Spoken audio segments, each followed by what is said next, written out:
Hey, welcome back. It's the Alternative Perspectives podcast, and we're podcasting tonight on the Storm Night, the Storm Watch Night, or whatever you want to call it. Yeah, we're on the inside. The app 868. Check us out on YouTube, all your podcasting platforms, and all that great stuff. Right now, in the building, June. we're on the inside. So if you hear any thunder and lightning, don't feel no way. You know what I mean? We braving the inclement weather to bring you all the podcast as promised. Yeah. So, right now, I look outside. I just watch on the camera. Honestly, didn't walk outside, and that might sound a bit lazy, but that's because I set up and sit down in position already.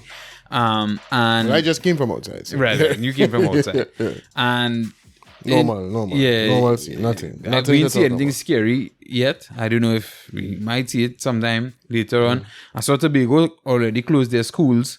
For tomorrow. Yeah, they announced that the schools will be closed tomorrow. Yeah. Right. I'm seeing people throwing talk for Nyan Gatsby Dolly. Yeah, the Minister of Education. Yeah. It's throwing talk for on Facebook right now. Like we're waiting for because last night they sent out that bulletin pretty late. 10 o'clock. How was it that people who get up and was on the way to carry the children to school? Yeah. My neighbor was going downstairs when somebody told her.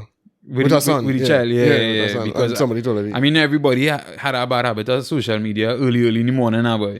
And so some people get catch with their pants down. I saw it before I went to bed last night, so I woke my wife up. She was sleeping already. And I told her, so we were prepared by the Well, see, the good thing about you kind of young, and you would have your phone, and so you might pick up on them messages when they come through now, boy. You see them thing in group and thing, but people who into all them kind of thing. Yeah. You understand? Yeah, and I mean, we always talk about how toxic social media is, so probably it shouldn't be. But to be fair, I didn't see it on social media. That was a news app that sent a Loop TT. Okay, right. Send that. Yeah, I know the funny thing though, and I said to my wife this morning.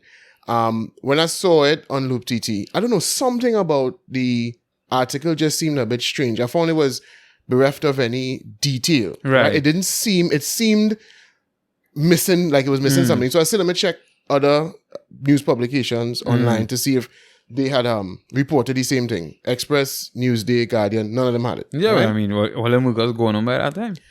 No, man. I mean, there are people who's work on the digital side. Them sleeping, dog. Well, I don't. Anyway, that happened at 10 o'clock, right?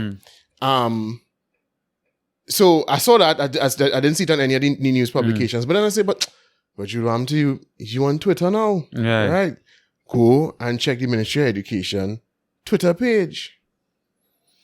The last update, the last post on the Twitter page when I went on last night about 10:30 was from 6 hours ago about something to do with the digital portal. I think to do with SEA results. SEA results or something. Right. Yeah. And I'm thinking to myself, but the notice that was sent out digitally to media houses out there, right? Because afterwards I saw it being posted on Twitter by local journalists, right? But it was in a digital. So the same way you sent that email out with the press release, somebody couldn't just put that on the Twitter page, and isn't that the purpose of a Twitter page for an organization like the Ministry of Education? In fact, at the top of the page it says, here, check here for all official Ministry of Education news. And the Ministry of Education couldn't find a way to update the Twitter page with that important, because that's what everybody would say. What's on Twitter? What if you when you can't contact somebody who's working there, the first thing you'll do is go to the official sources. You know what I mean? I didn't check Facebook. My wife told me when I was talking to her about it this morning. She said she saw it on Facebook. So I think it came out a bit later on Facebook as well. So in a group as in people who like, well, all they show this real boy, and well, I now check the Ministry of Education Facebook page and didn't see it now. And a man come back a little while after and he's like, yeah, was I now see it. Like you said, the man come back about 15 minutes after and he's like, yeah, it post 3 minutes ago. Right. You understand what I'm saying? And that and as I say, it's a digital press release, because what I'm seeing posted by local journalists, they didn't scan that and scan a document, but no, it was sent out. I would expect via digital means. So the same way somebody can post it to the Twitter page, right? I don't know. Right? Because you are responsible for getting that information out as quickly as possible, considering you are announcing this the night before people will be preparing to send the children to school. Very late the night before. Exactly. When most people actually be in bed. Right. Exactly. And you now want to make sure that, so if you hear about it and you want to make sure it's not loose argument, the first thing you should do, check. Well, they say Facebook. But I think you should check the Twitter page as well. But anyway, yes. Hey, that's the nature of the beast, boy. It's the nature of the beast. You understand? Play forward. Anyway. And if we don't want to apply for the communications officer, what can you make sure education is? What you know about communications? Yeah. What you know? Yeah. But anyway. Yeah, from Keith anytime. Yeah, from Keith yet? Which Keith? Rowley. No. Okay. No, but no, that was Al Rawi that had the press conference. Right, today. yeah. Okay, right. No. We haven't. He's still in these states, right? I think he's still in the States. Right, yeah. okay, cool. Alright, Virgin. I mean, hope you're safe over there too. No, but why ask me if I hear from him? I don't know if you just pay attention to them and them thing and them. Oh, not me personally. Yeah, not you personally. I want to know. I didn't think you and Keith is friends like that. I mean, considering we're going to talk about Grenada soon, I had to make sure which Keith you're talking about. Right. So, I mean, for the people who have been following this PTC thing here, whatever, right? One of the places that it's supposed to hit is Grenada. And also, I saw a new thing come out a bit earlier on today, probably about an hour ago, of the destination or wherever it passing or wherever we want to call it. And it seems to be heading over Tobago and more to Grenada side of things. So we want to touch base with Grenada and of course talk about that and some other things. So let's see if we get Grenada on the line here. Hey boy, we're making calls where like big out here, like big out here, a proper radio station, boy. Big out here, boy. we are real journalists. Hello, good night. Hello, good evening, sir. Good evening. All right, so on the line with us in Grenada is a promoter, entrepreneur, and the man himself, Monty Greenidge. I get the name right? Yes. You did well. All right, because that's not the home name now, but that's not what he's called on the line right here. So no, I had to make sure, you know. Actually, well, the name that you know, that's actually my second name. Everybody know me as Eddie. Right. Yes. All right, so tell us what's going on in Grenada right now pertaining to this weather disturbance some of us supposed to be experiencing. Bonnie. Is Bonnie's name right? Well, okay. Well, Bonnie? Oh gosh, that's the name. Okay. I don't wonder if you have a Clyde behind a Bonnie and Clyde. Yeah, well, just like from since last night, the advisory was put out that both Grenada and Trinidad is under storm. Is it watch? I didn't get it right. Watch, right? Yeah, something. Yeah. Right. So yeah, and as time progressed, well, today it's still stayed in place. I think there were some other countries that was put on the list, like I think Venezuela and some other the ABC islands and so was added to that list as well. People got up, went to work as normal. Even school children went to school. Serious? Yeah, school went to school. Okay. I didn't send my kids to school today because they already finished exams. Right. They're not really doing anything in school. So I say, why send them out in that kind of weather? Because although the rain wasn't falling this morning, you would take a calculated guess that is going to get increasingly worse as the day progresses. Right. And so it did get increasingly worse. All right. So serious. But yeah. So because right now we not really. Right now the sky by me in Arima is basically clear. Really? Yeah. Okay. Yeah. Well, there was in the earlier part of the day outside looked clear, look as though nothing is happening. And then as the day progressed, it just got darker and darker. This evening was like really gray. We got quite a few showers within the last 3 hours or so. We had quite some showers accompanied by thunder and even lightning, Right. Okay. So it has simmered a bit now, but I don't want to put a bet that would last for very long. Right. You know, because I'm actually here in the drizzle, and it has not come to a complete stop, put it that way. So, and I mean, I think it's being from Grenada, and you all have seen some horrendous weather over the years. And I mean, obviously, you all don't want to take anything for granted at all. Ivan was the last big one. Jude here, by the way. Yeah, so this is Jude here with us. Hi, Jude. Good night. Yeah, man. Good evening. Ivan was the last big one to hit you all, or there was one after that? A major one after that? Ivan. Ivan, there was nothing bigger than Ivan, boy. Ivan was special. So after Ivan, we had Emily. But Emily was not as significant as Ivan, you know? Right. Ivan was the mother of all. Right, that one flattened the place. Yeah, I'm telling you, that one was different. Right. You know? Would you say that Grenada has recovered so far since Ivan, though? Or you think it's still facing any setbacks from Ivan? Well, I would say yes and no. Infrastructure-wise, and I'm talking more so with regards to private homes and so. I think basically a lot of people, actually we were, better for it to some degree, because after Ivan, there was a lot of building codes that changed. Oh, okay. Right? And I think that is that's the benefits of going through a hurricane like that, because they always look at take precaution, make sure you put on hurricane straps. I've been to Trinidad many a times, right. And what I noticed, and there's something I've noticed that, like, what you call the eave on your roofs are much bigger than us out here, because that's never a good thing, because you're providing space for the wind to get under to lift your roof off. Yeah. So a lot of these measures was put in place after, when people were rebuilding. They made those adjustments so that even if we do get a major hurricane again, that it would not be as catastrophic as Ivan, at the end of the day, you have some hurricanes, no matter how much precautions you take, they just come to mash up the place.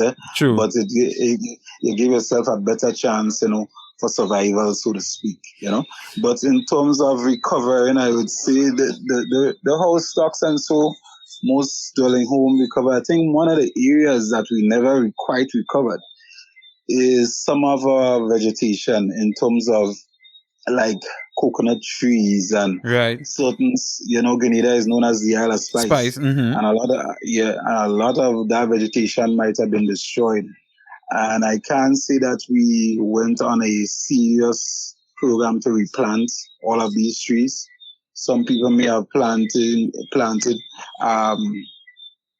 privately, and I guess you have some farmers that may have done planting, but to the magnitude that it was before Ivan, I don't think we ever went back there, So like Grenada diversify the economy, right? Because right now, I don't know where this Grenada, but Grenada money like rain. The kind of car I see in Grenada partner. I said, what? Yeah. Well, strangely, you might say that, but I just think it's a cultural thing. Just things different. I don't know. Maybe people save more. I don't know. I can't say that Grenada have a lot of money. I guess it have some people that have monies, but well, it seems clear to Naldo at least that all they're prospering. And well, so as we on the topic of Grenada prospering, right? What we wanted to get a little insight on this evening really was this change in leadership that you all that you all had just recently. Is Deacon, that's how it's pronounced his name, or Deacon? Yes, Deacon Mitchell. Deacon Mitchell, right? Yes. First of all, he's of no relation to Keith Mitchell, right? No. Which is, and it's strange. Go ahead. Unless it's a pumpkin vine. That did not come out in a campaign. You never know. People just find out things after the fact. Right. Because the thing is, we know in other countries sometimes, family they start coming to the politics and then win and take over now. It's be a kind of a legacy thing. One, the pops leave and the son come and take over. And he looks so young too. When I saw the picture, I was like, wait now, Grenada like they elect a 14-year-old. This man looking real young. I think already he's 44 or something like that, but he looked real young. Yeah, he looked younger than 44. Yeah. So he could have, if you told me he was Keith Mitchell's son, I wouldn't have been surprised. Right. Well, I guess maybe the youthfulness, maybe it's genetics. Right. It might be testament to the soil and the food that we eat here in Grenada. That's all I can say on that one. So he's the leader of the NDC, right? Yes, he's the leader of the NDC and now our new Prime Minister. In the last election, though, the NDC had get relics, not so? That would be an understatement. Not just in the last election, the previous two elections. Right. And to give you a backdrop on that, we have 15 constituencies in Grenada, and they were swept in 2013 and 2018. Jesus Christ. The Keith Mitchell and his NNP administration won all 15 seats twice for the previous twice back to back. So then, what could cause a major switch up like that? Or what do you think might have caused it? Well, let me tell you. Right. So let me tell you what I can tell you what. There's people that have perceptions about what happened, and I can tell you what my sense of what happened is. Right. After these two setbacks, I think, in essence, what the word on the ground was that people wanted to see change. They wanted to see new leadership in the NDC. They wanted to see new faces because I think the previous bunch of people that they had, they went to the polls back to back and lost, right? So the feedback they were giving the leadership is that you all need to refresh the party, bring new faces, bring fresh faces, bring younger faces. You understand? So I think coming out of that, and I guess they were doing their post-mortem, I think maybe that is the feedback they got, and so be they went and they looked for new leadership and they looked for new potential candidates. And they get the youngest, freshest face they could find. Boy, and because I think, as far as I understand, there was a lot of suitors, and this is who emerged, right? And if, from my observation, as from a neutral standpoint, I can tell you that from the time this man was elected the leader of the NDC, there was a kind of love affair going on, if you ask me, because he looked the part and he sung the part. You understand? He was charismatic in the way that he in his delivery, and he came across really, you know when you're speaking to somebody and the intelligence, just radiates, you understand? And I think he was speaking to a lot of issues that people could resonate with. You understand? So you think was he one of the people who were saying that Carnival should have happened in Grenada last year?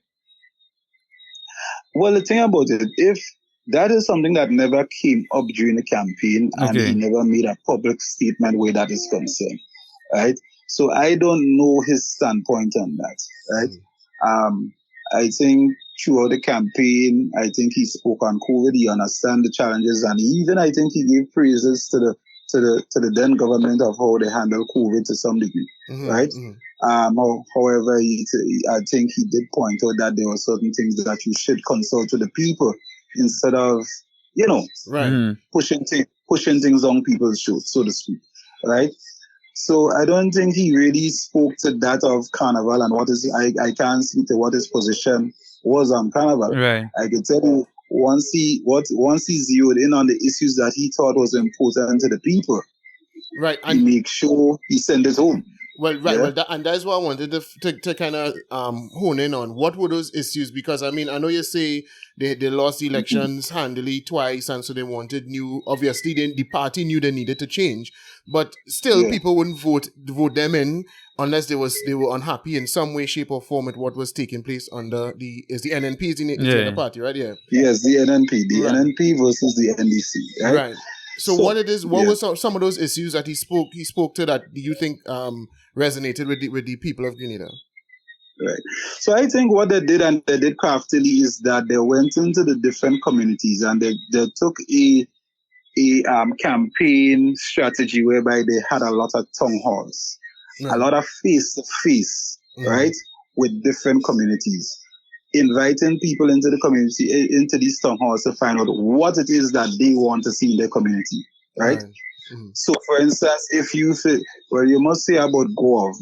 Gov is a fishing village. Gov is famous for Karani James came from Gov, you know, that kind of Mr. Killer came from Gov. So he went into those villages and said, what it is that you want to see in your villages? And people came out in large numbers and said, okay, we want to see facilities for fishing. We want to see schools for people because we live on an island and fishing is our bread and butter. We want to see a fishing school. The different things that people found that was important, and they went to different parts of the island and did likewise. So is it that they went to parts of the island that were normally neglected? Well, I wouldn't say no, yes and no. They went to parts of the island that was normally neglected, but I think they went to parts of the island that still was thing that they weren't sufficiently served, so to speak, right? Because, you know, politics is something that, you know, is sometimes perceived very partisan because some people might be served, but not all the people, right? And it's sometimes based on affiliation and that kind of thing. And that was some of the things they saw coming through the campaign, that some people feel that they are marginalized and, you know, there's only some people eating and some not eating. So all these things came up. And I think that was what they used to create their manifesto, right? Because when they finally put out their manifesto, the things that you heard in the manifesto is things that you heard on the campaign, right? So I think it resonated with a lot of people. I'm glad you mentioned manifesto there, because one of the issues that we have in Trinidad and Tobago is because of the racial divide here, all politics tends to go down that line and issues tend to be sidelined, and really and truly you find a large majority of the voting blocks, they go in a direction, they chose the direction they're going in no matter what these politicians say on the issues, because they're really voting based on texture of hair and race, you know what I mean? But across in Grenada, obviously, there's just one large demographic of mainly Afro-Grenadian people. So so is it that you would say in Grenada, issues really make a big difference across there, so people really pay attention to manifestos and they hold their politicians to a particular standard based on what they promised in those manifestos? Well, yes and no, because just like Trinidad has the dynamic of race, right, which is Indian and Negro, or Indian and African. In Grenada, right, although we may not have the dynamic of race, what we have the dynamic of is color, because so when I say color, not color in terms of complexion of skin. Oh, but color of who you're voting for. Or who you're voting for. Okay, somewhere, right. So somewhere along the line, I can't tell you what year it started, but I don't know if this is something that happens in Trinidad. Just like you have NNP and you have NDC, people, they both parties have a base of a certain amount of people that consider themselves to be ites, let us call it. Right. Okay. Because they refer to them as NNPites or NDCites. And these people is like the bedrock of the party. They vote in NNP or they vote in NDC, no matter what. And that's based on community. So like you would find that certain communities have those affiliations and they die hard with that. Okay. It's like, for instance, Dr. Keith Mitchell's constituency. This man constituency in the Northwest has never. This man has never lost in his constituency, right? So it is known like a green constituency, so to speak, right? Right.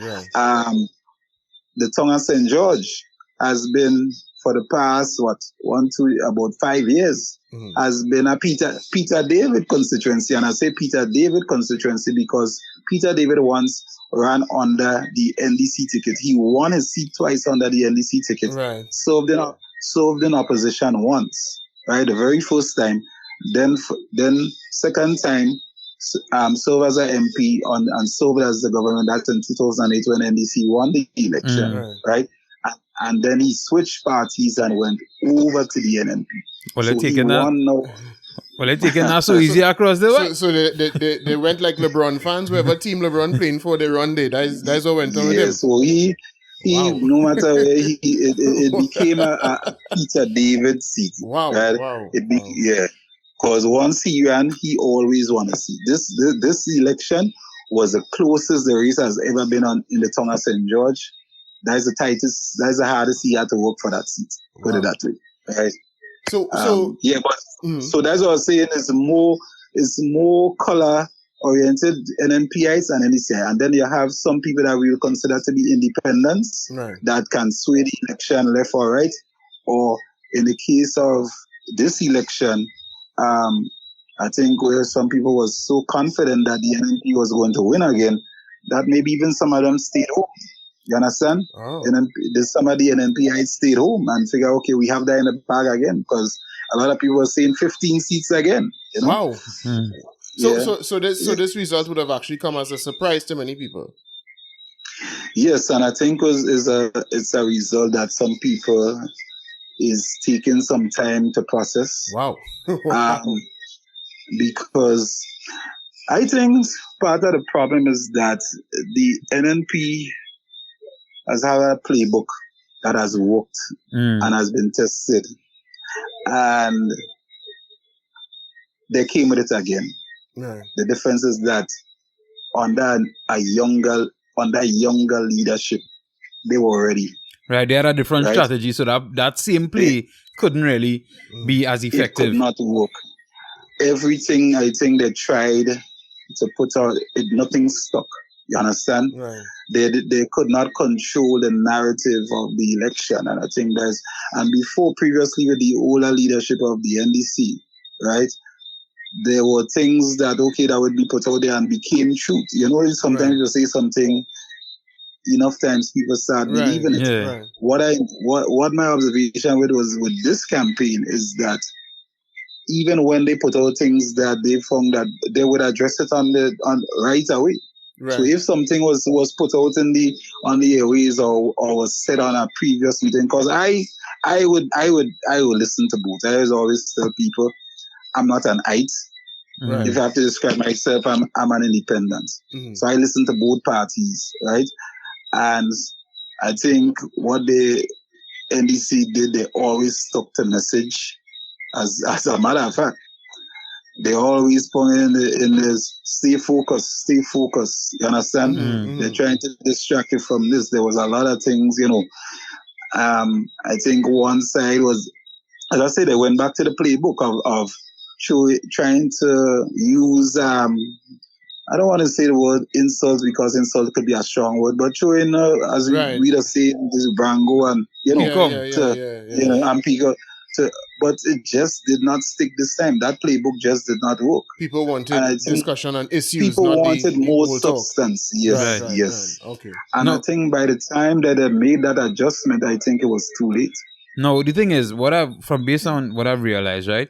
So, NNP was in power for 13 years, and then they lost a stint, and then so NDC was there for 5 years, and then next election again, NNP came back again. Do you think it might be a situation where, because like how PNM is in Trinidad now, people just get vexed with PNM for a little bit of time and voting somebody else, and then the next squad don't get a long run at all. Let's get a Kubo sweat and bring back. You feel like it up? No, you feel we could see a change. Let me put it this way, right? I think the NNP lost, and I just want to make this is my opinion, as I said, and I want to give this disclaimer. I'm not a political scientist, I'm not a pollster, so I'm giving my opinion from being on the ground, because, you know, I'm a man that always on the ground. I listen to people, get the feedback from people where there is that. And my analysis of this election really and truly is that the thing that has been the strength of the NNP became the Achilles heel, right? They became the ball and chain around the party, right, which was their leader. I think a lot of people, I think, although he was strong enough to win his constituency convincingly, I think a vast majority of the population just found that it was time for him to turn the leadership onto somebody else. Because he's 75 years old. exactly. And he has uttered and he has uttered in the past that he is going to retire, but every election it becomes something that you're hearing, but it seems to be never happening. I hope that's not a key to see because Rowley approaching 75. You understand what I'm saying? Yes. And we're going into election, so we hope internal election. But in terms of them potential for the NNP to come back, there's always the potential. But here's what.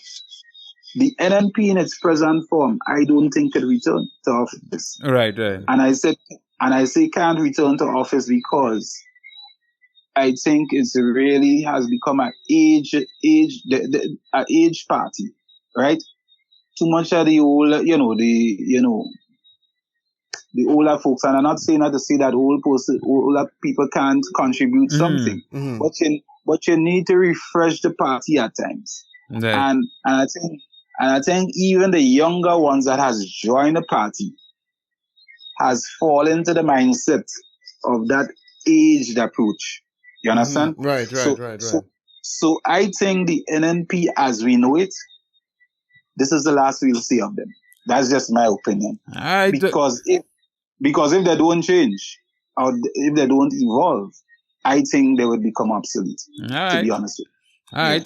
Before we wrap up the conversation, we're looking at August, right? Just about a month, basically a month and a week to go from now, right? August is the time. August is the time. Grenada Carnival. Are you ready? Are you prepared? What do you think? This is the first carnival you'll have in 2 years. Have you seen? Because I've been hearing, I don't know what truth is. I've been hearing that hotel accommodation all kind of spoken for already and that kind of thing. I don't know. Was it wood on the ground? How you feel about it? Well, let me just say it's the first official carnival. All right. Yes. After 2 years. Because, Grenadians, they just play the mask no matter what. Yeah.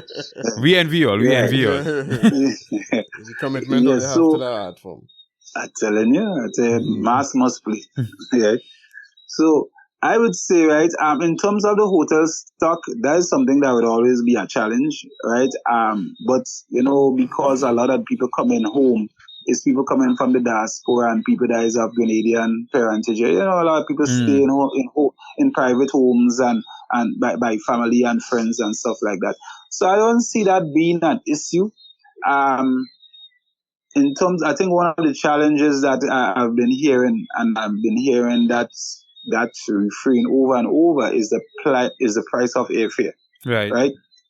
And I don't know. I can't speak to why that is the case because I would be speaking out of turn if I pretend I knew why the airfares are so high.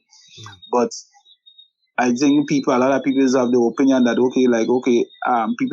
these people trying to make the money that they didn't make during the pandemic, because some of the airfares is so expensive, which in turn could become a turn off for a lot of people who want to come to Grenada for Carnival because there has been, listen to me, the interest in Grenada, this would be the biggest carnival I think Grenada ever see if everything go as planned, right? And the music has already started coming out. The festival have already started. Election came and kind of, add a little different dynamic to it, but people was fitting either ways, But I think the carnival is going to be great. I think no matter what, people going to find a place to stay. So if persons in Trinidad intend to come for carnival, don't let any news of low room stock or so deter you. You go find somewhere to stay. You understand? Yeah, well, if we had to come and stay by you, we come and stay by you. And it's that. As a matter of fact, all you had to do like them Caucasians, people and them just leave wherever they were in the country with tent and all kind of thing and backpack all around the world. You know. I come into Grenada to see if you don't tent now. Sorry. I like Spice Mass so much. If there's one thing I could guarantee you though, you could go and sleep in a tent and you could be safe now, boy. You know you could wake up. You could wake up and everything will be right in now, boy.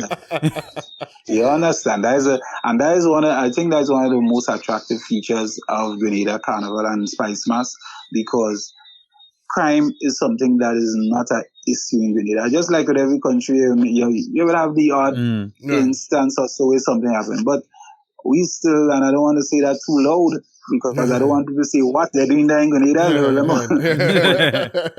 But let me come and start the enterprise. Yeah. But we still live in a society over here where we could leave our doors open.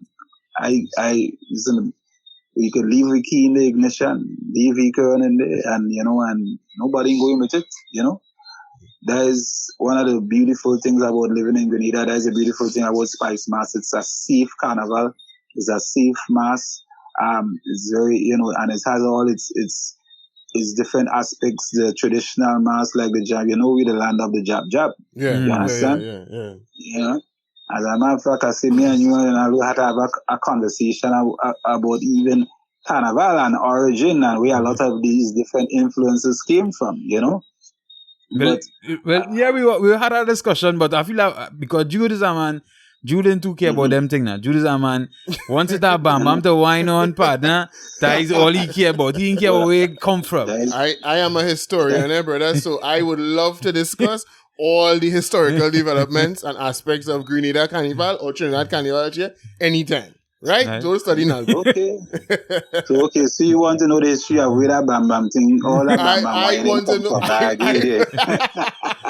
But don't time me. But what we could probably do is we could probably try at some point to go to Grenada and have that discussion in Grenada live. I would love to do that. You understand what I'm saying? Yes. Right? But in the meantime, Eddie, what you could do is talk to the current Prime Minister and see if I could get a kind of honorary citizenship. You understand what I'm saying? Because I represent Grenada anyway, anytime. So talk to him and see what he's saying now, man. Well, who tell you I had that kind of reach, boy? Listen, because everybody in Grenada could reach to the Prime Minister. I've been on the road playing music for Carnival and see the Prime Minister side the road. Right. Normal. Yes, but you can see that in Trinidad too, right? You can see that. No, but under real protection and thing. I see girl run up and whine on the Prime Minister and back then just Keith. A girl do that right here too. Well, I think he get in trouble for no, I think he went and whine on that girl. I don't think the girl went to whine on him.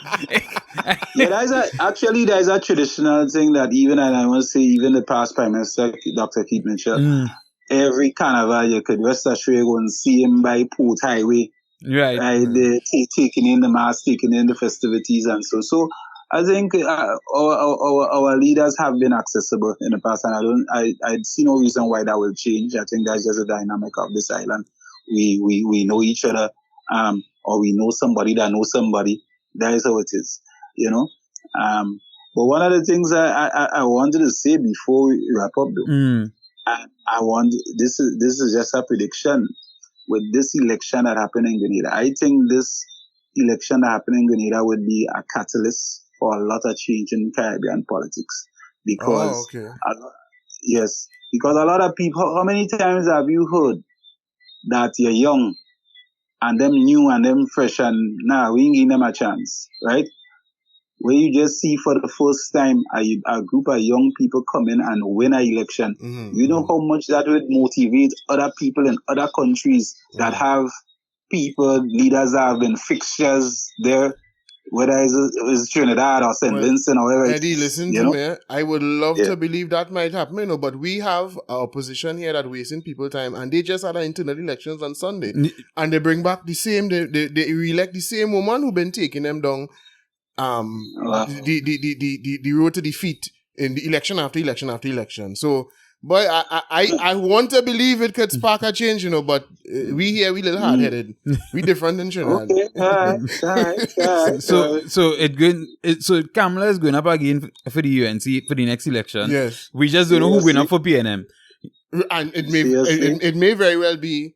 Well, Dr. Rowley says he's But stepping down. you know, saying that Dr. Keith Mitchell was saying, and he was true. He was retired and never. You understand? True. So who knows? So we don't know. But and if anything, you see how you say the NDC realized after licks that it was time for a change, get rid of the old people and bring in some fresh blood.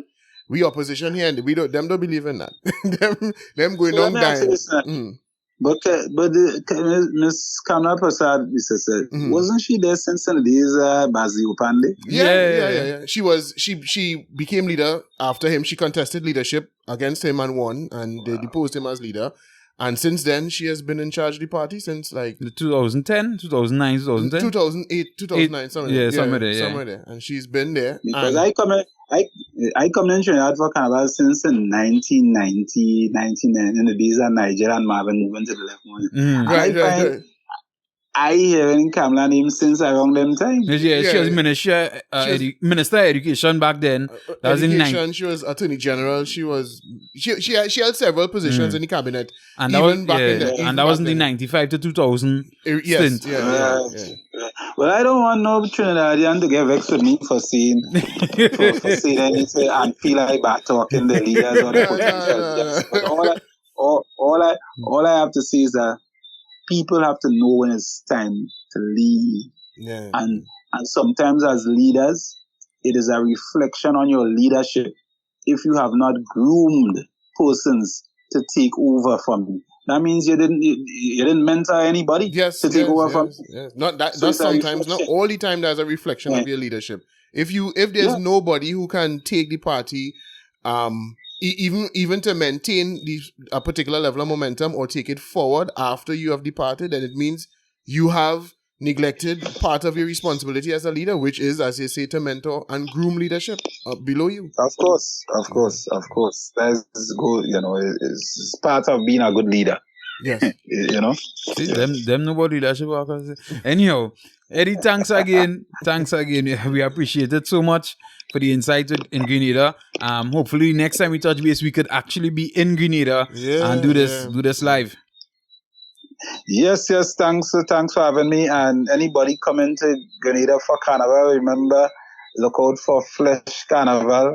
I didn't ask for the promo. I asked if I could do the plug. But of course, not the plug. Of course, the plug inside. Plug away, bro. So look out for Flesh Carnival. Right, we're doing a section for the name of the section is called Wild Meat in collaboration with Summer Crew. Flesh Carnival is our brand, and we're also doing a Monday night mass band called Escape. It's based on after 2 going on 3 years of feeling as though you're in prison with us pandemic. It's time to escape. You understand? I'll send you pictures and so you can share it with you. I think I might send you pictures. Yeah. I see Terry. I see his Terry. You have as a model, right? Terry Lyons. Terry Lyons will be coming to Grenada and she'll be playing in our section. So, guys, that is a section to be in, Honestly, back in the days, I had a dread crush on Terry, boy. Yeah, boy. Oh, God. Yeah, boy. Boy, as you say, confession is good for the soul, eh? Nah. Oh, okay. There's that. Confession is good. Well, confession is good for the soul. No, but I tell her already. She know that. Well, isn't that the wife and listening to your wife? No, listen, my wife and I have a very understanding relationship. I didn't tell her when I was married to my wife. I told her before, Yeah. All right. Cool. Yes. So, Eddie, do you enjoy? Yeah, it was a pleasure. Yeah, good night, Eddie. Stay safe. All right, man. Take care. Yeah, you too. Let me lock off that line there. Lock off the line there, boy. So, yeah. We got some insight here. It was some. He kind of insinuated that there is a level of I don't want to call it dunceness, but a kind of team sport vibes to the politics. But I think in general, from all that he's described, it is clear to me that the people over there are far more interested in his views. Right, and I think the thing is, even though they might still have their kind of partisan way, I think there's still more people who is interested in that policy and thing. Yeah. But Grenada on the whole is a real different type of country. I tell people a man will sing a song for the first time in his life, and win Soca Monarch in Grenada, you know, Yeah. or win Road March, you know, Yeah. because they are heavily into what it is, just where it is, and radical people now. You mean that they don't allow politics to take a hold of Right, of you know, so wherever it is they're involved in. Yeah. So in soca, we have in entertainment in Trinidad, they have the politics involved in that. Right, and who's the big artist and who's the whoever. Yeah. Across there now, everybody bring out their music, and I think that's changing though. I think even in Trinidad, I'm talking about. I think the stranglehold of the soca mafia or whatever you want to call it. I think that is changing a little bit. Obviously, it didn't reach the stage. It didn't reach like. Well, you see, the thing is, because I was heavily involved in that circuit, and I still kind of have an idea. It's that different mafia now, you know, from who was the mafia before. You understand what I'm saying? Well, I mean, I know what you're gonna say. I know you're talking about the young DJs and playing their friend and them and thing. But let's be honest, them fellas don't win road march and thing. Them fellas don't win. Them fellas just be promoting. Don't win competitions. You know what I mean? And to be, from what I understand too, they're not even that popular outside of here. Right. You know what I mean? As much as their friends pushing them here, it don't get them, it don't get them to headline outside. So, but I think in terms of you dropping a big tune and being able to mash up the place, I think it's a little bit easier now as a new artist or and I'm saying not even a new artist, but artists who might be new, but never really was favored. Whereas in the past, you know, they had I go to say the man name, yes, but they had that entities out there that was like fighting, you know, boy. Now you ain't getting through. He's strangling this. No, it's not like that. They will still have favor for the bigger artists, but if a tune come that mashing them fellas up, I think it will reach out there. It will reach out there. Right. So but yeah, so that is Grenada and their politics and I mean, as we close off talking about there with the internal elections with the UNC, it just proves we different, we real hard. And but here what I like about this, right? Real hard. But here what I like about it. To be, I understand your point and I understand a lot of people's point, but you have to understand it have a lot of little twists and turns in it, right? Now, I am not inside of the UNC, so I don't know. Now, Fuad was the one who went up against her. Fuad Khan. Probably he don't have he don't have the support of the members. And even he was going up half-hearted, you know.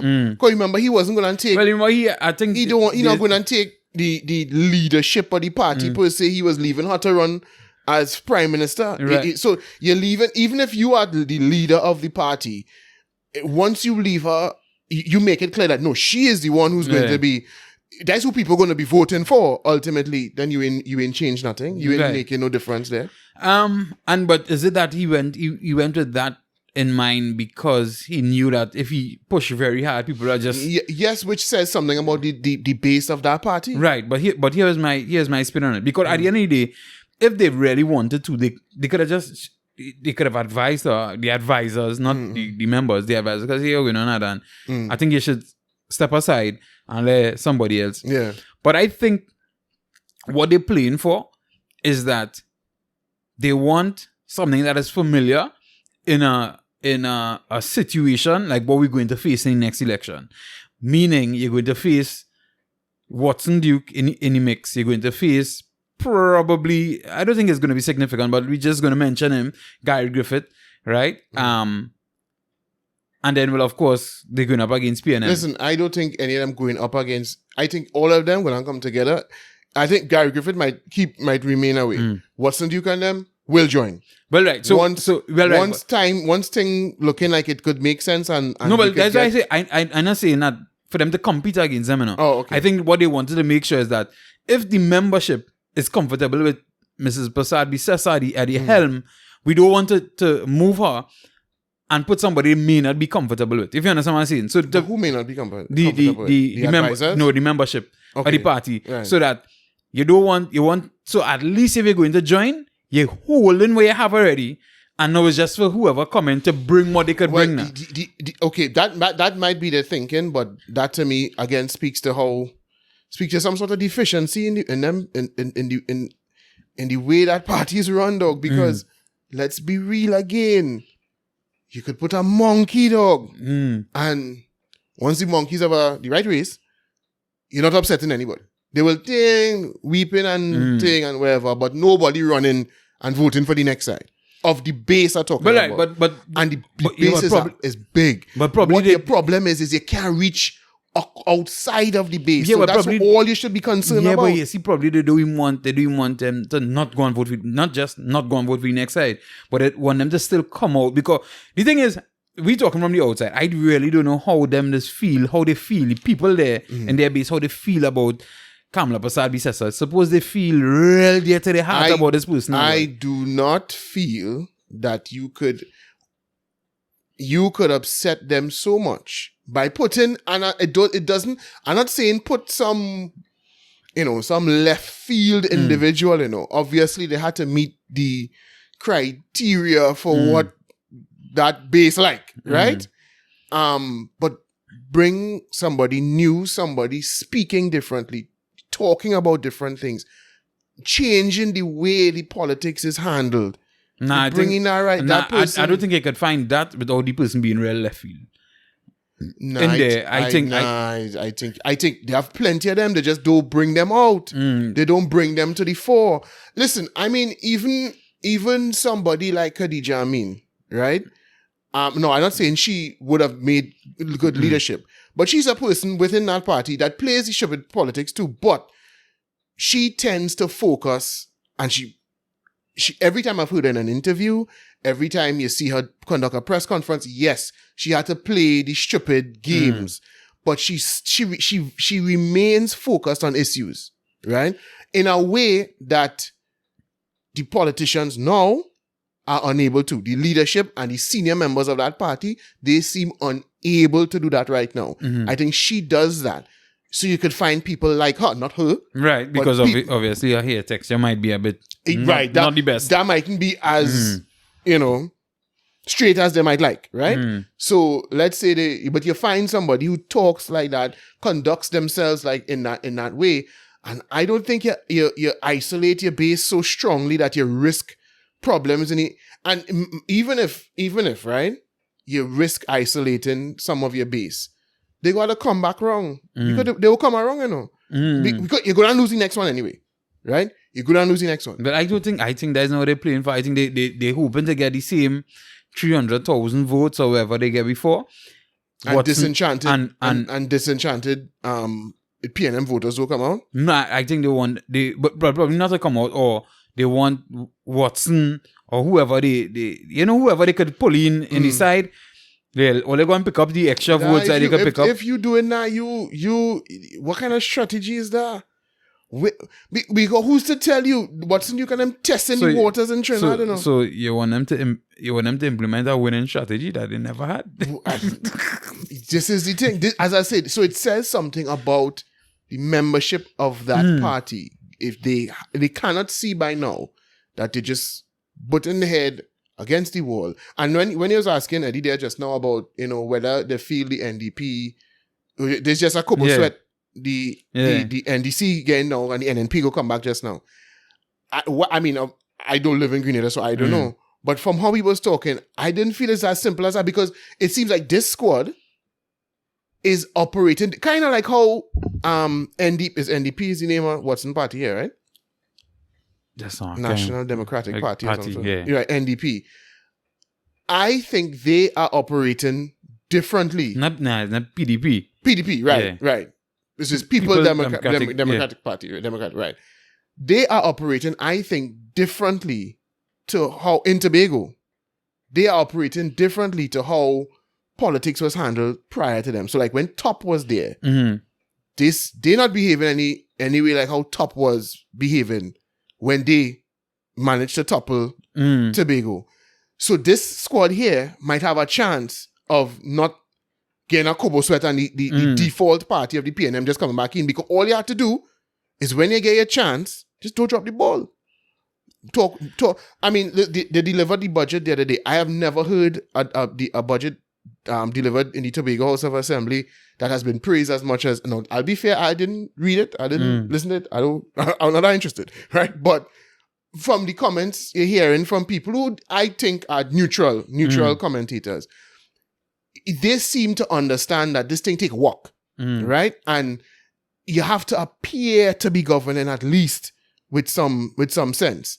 And it's not just about doing what you want and then going and chucking some money in people, you know, going and handing people jersey and getting people. Nah, it's not about that. You have to actually at least appear to govern. And I think they're handling it differently. But and from what you were saying about, I think with Farley Augustine, I think you'll get it from Farley.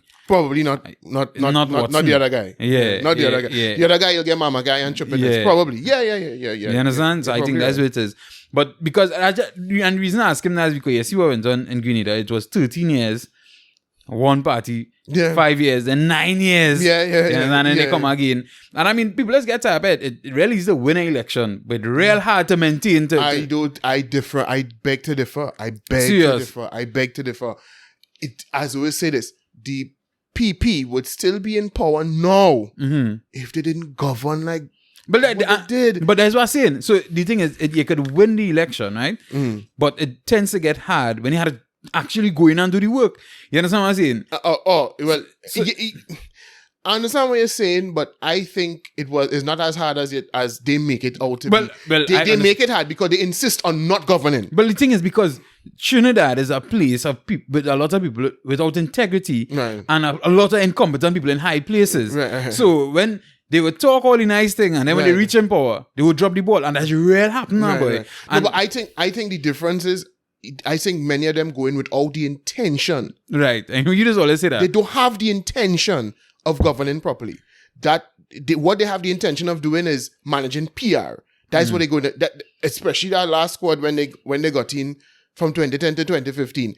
They had no intention of governing properly, and all they were focused on was mama guying people. So have a million rally every minute and constantly putting out, you know, messages out there and going in communities and mama guying people and looking to buy support, and that is what they were out there looking to do. They had zero intentions of governing with any sort of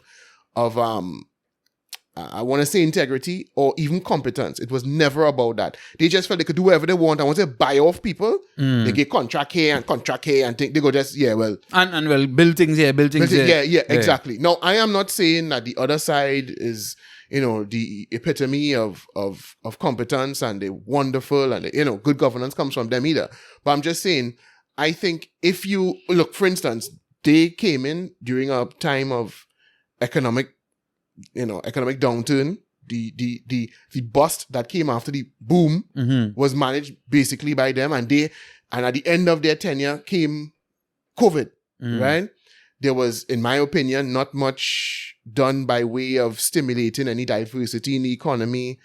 I couldn't think of a single thing that really improved markedly under their stewardship from 2015 to 2020. But they won the last election. And I think they would have won the last election even if it wasn't for COVID. Right? Because people will say, oh, well, it's because they quote unquote, handled COVID properly up until the election that they won. I don't even think so. I think they would have won because all they did was manage to stay away from the pitfalls that squad, you know, the last squad just watched shit and stepped straight in it because they didn't care.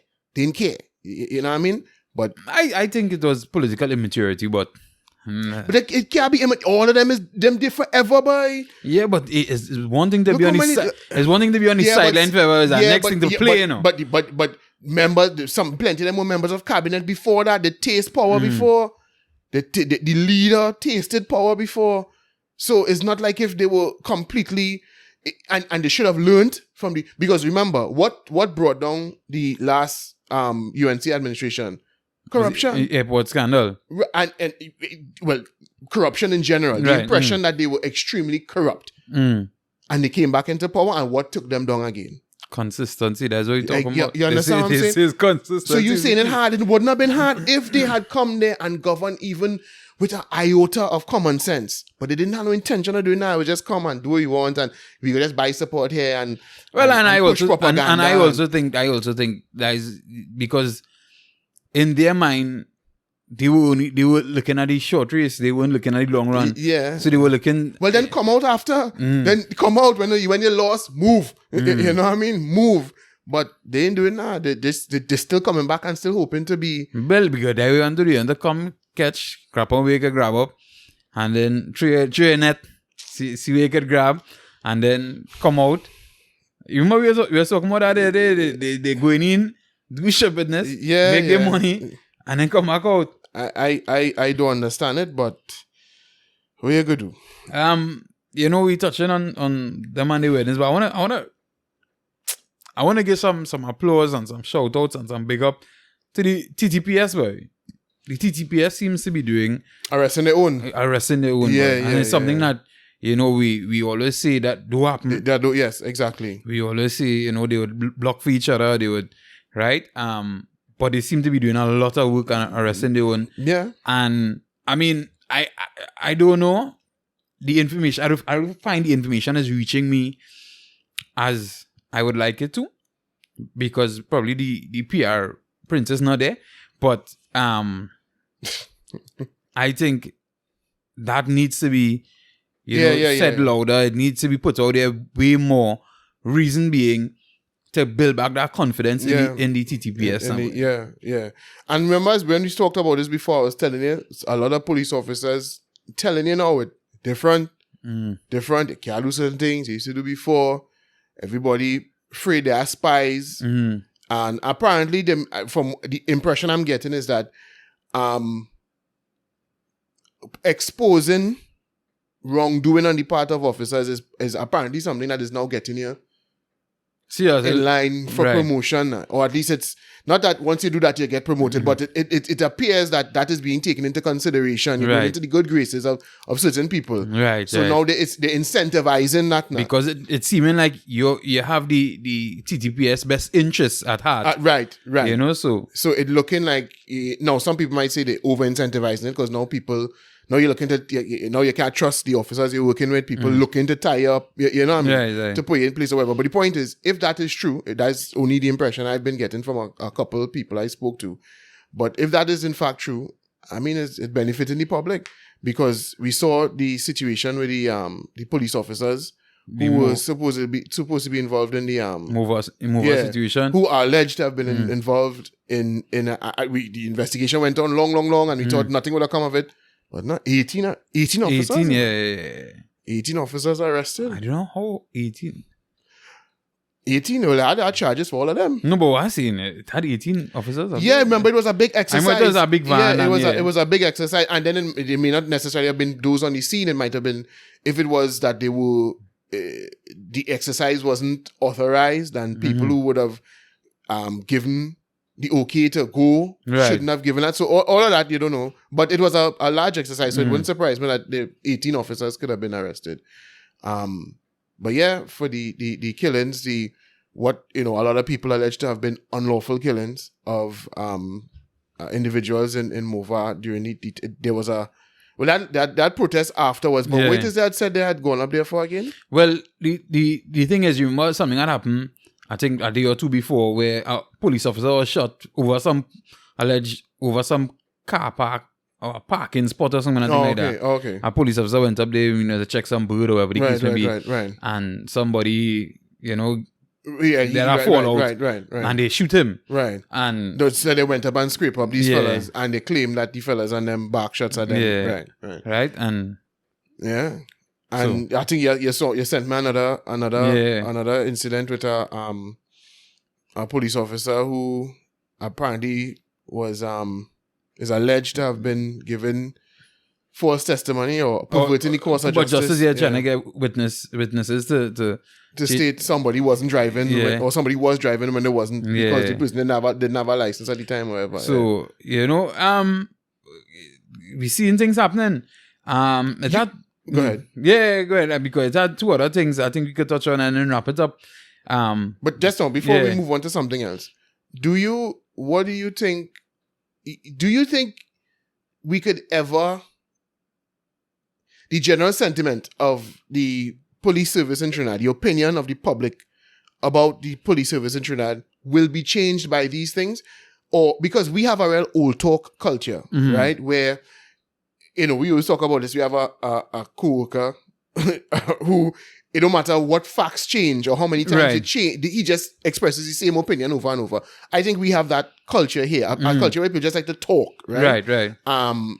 And so you could show them a million instances. The police locking up their own, you know. And it's almost a regular thing now. Almost every week, you're seeing some police officer again pull up in some way, shape, or form for wrongdoing. You think it will actually turn the wheels? I don't think it's these things alone. I think the way police deal with the average citizen, that is when you're going to see some sort of... So the average citizen have to feel it now, boy. It can't just be what we read. Not just the average.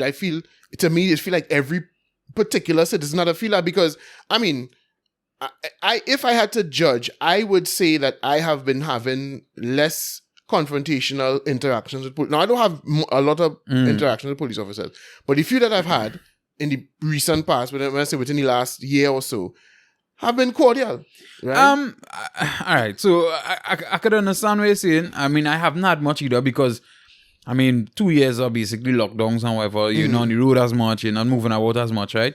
And even though when they had all the major curfew and whatever, I drive on the road multiple times after curfew time, and with a pass, of course, right? But I was never stopped. Police pull up next to me, and I do lead the pass on the dashboard, and I'm gonna take the pass in my bag, and if you want to see it, I pull it out and show it, right? And police pull up next to me and never ask any question or whatever the case may be. So I don't know if some of the police are probably trying to take a more hands-off approach, if you understand. And that's what I was going to say. I find police officers now interact with like they don't want to talk to you, right? Now, I've had a few run-ins with mask wearing, I should say. But it's not aggressive. The police officers behaving should be to me in the sense that you stop it to tell me what I'm asking in the first place, I find is retarded. But they're not, they could have been a lot more aggressive, and they could have given me a ticket, which I never received, right? So I just generally find that the police are taking a kind of, I don't really want to deal with you, you know. You understand what I'm saying? Because they feel like everybody recording them and everybody trying to put them up and everybody was blaming them for everything. So they have a kind of, like the last time I was stopped in a roadblock, the police officer, he didn't even want to watch me. Yeah, good evening, sir. He asked me something like, where you're coming from or something like that. I can't remember where I was coming from. All right, everything decent, everything okay this evening, something like that. License and insurance in order. Yeah. I say, you want to see it? Nah, go ahead. And I went my way. Like, he didn't want to talk to me. You understand? So it's more like, you know, they realize these days, almost everybody want to get them a position, boy. So I do see interactions in videos and where I see different kind of police officers. But the point I'm making is that, is it that every single person had to have every single interaction with police be, I think they change your opinion. I just think the average interaction needs to improve. And when I say improve, I not just like that, not nonchalant like that, but I think just their demeanor needs to be a bit nicer, a bit more welcoming, a bit more, because I could tell you, as I say, obviously I've never been to the quote unquote more racist places in the United States, but I feel more comfortable dealing with the police in the US than here, because all the times I've had interactions with them, they always kind of come to me real aggressively. No, across there, across the real simple. Most of the time it's kind of aggressive, right? Or if they're not aggressive, they want to they have this real, as they say, that kind of nonchalant way. I don't care, you know. Even when they go to the police station to do something, they operating like you're bothering them now, boy. And it's like, you understand what I'm saying? Even if you go to make a report, about an accident or something, and they really don't care. So I think once we get some more positive and welcoming behavior, like just recently, yesterday I was talking to somebody, and they were telling me that they got in an accident, and somebody reversed and hit their car, right? And they went in the police station to make the report. And the policeman tell them, oh God, that will come in for, they could sort out that. Right. And the person's like, nah, here we're going on. The thing is, to make the report, I come to make my report. I say, you want to make a report? And the person, the police officer have to walk around. You change your mind. And looking at the next one to see the next one go take it. And then they come and they end up taking the report. And when they don't write the report now, you know, they had to ask, well, and that's to get a receipt. Right. So you want a receipt? Yeah. And the man who reversed into the person's car was like, oh, so I can get a receipt too. Right. You understand what I'm saying? Yeah. And I mean, those kind of situations, obviously, you know, if people continue to have those kind of experiences, well, I mean, that's a different thing from feeling the police corrupt. I mean, they could think the police lackadaisical, lazy, they think, but that's a different thing to the kind of impression that police out here doing what they want. Well, you see, what I'm saying is, because we were talking about this, and I'm saying you need more. Right, so right. I think you see this happening, and then they get a more pleasant face, and more pleasant dealings with them, on an everyday basis. I think then we could start to see some sort of some semblance of trust in the police service again. By the way, I hear the WPC who followed to the in Valencia station. Yeah, but they said she beach work, Oh, Jesus. I guess she's in beach, dog. Boy, I mean, I know where she living, but anybody who not living beach and had to go to beach on a daily basis, we can live in Grandy, dog. To go through that, the other day I was on that road, not the plum meter, and the next one, the one that's take you through coal mine in Grandy into beach there. I ain't go all the way to beach on it. But I had some bad memories from going through that road in the forest, dog. If you had to drive that every day, brother, man. Oh, beach, for people who don't know, right? So there a man come to do some work home by me, plastering the walls. And this man insists us that I come in here early by 3 o'clock, I done. Right? It so happened a little rain and thing falls, so it slow him down, however. The case may be end up leaving 4 o'clock. I was real mad because he didn't finish my work now, right? Yeah. But I wasn't here, I was down the road, and then so I come on like, but what craziness is I seeing here? How the man could. So then, it just brought to my attention, boy, the man is a beach. So he come back someday during the week. And the man say, boy, when I leave here 4 o'clock and I reach Grandy, me ain't get nothing to go home till about 12 o'clock. And he says, because our partner is 2 years and the next man stand up on the stand or whatever. And as our partner see them who going home, Yeah. That is because the road bad, dog. So I don't even know how often taxi. Because I mean, I don't know about public transport today. So I would have assumed that if you're going beach taking public transport, you have to go Manzan and take from by like the gas station and go on the Plumitan road. Now I thought that's where you would go. But if you're taking something in Grandy, going beach, we're probably going through on that same road in the forest. And brother, man, I wouldn't want to drive at 12 o'clock in the night. That is craziness. Because you driving for like, well, that road does take you about an hour before you reach beach because it's so bad now. But it's kind of like the road, the Blanchisseuse road. Everything, slow down every minute. So it's take about an hour. And there are stretches in between about 50 minutes. You ain't seeing nothing but forest on either side, bro. So I wasn't going through that, no 12 o'clock. So I think he said you reach up Grandy about 5 o'clock. He sees nothing. He gets out in Grandy, he bunks up a virgin, two of them there, and then our next virgin was passing about 12 o'clock the night. Boy, and that is so I sorry because I really push a lot of negative energy towards him, man. You understand what I'm saying? If you man live beach, you had to tip your head. I feel sorry for him. Yeah, I feel sorry for him. She would have rent an apartment down there or something, but because I wasn't driving her every day. That is wicked, man. That is wicked. But how you find out that? Who tell her that? Somebody working in the station. No, I said it might have been in papers or something. No. It wasn't in papers. It wasn't in papers. So where's the next thing you want to touch on? So you understand? Like, so the other day we were talking about.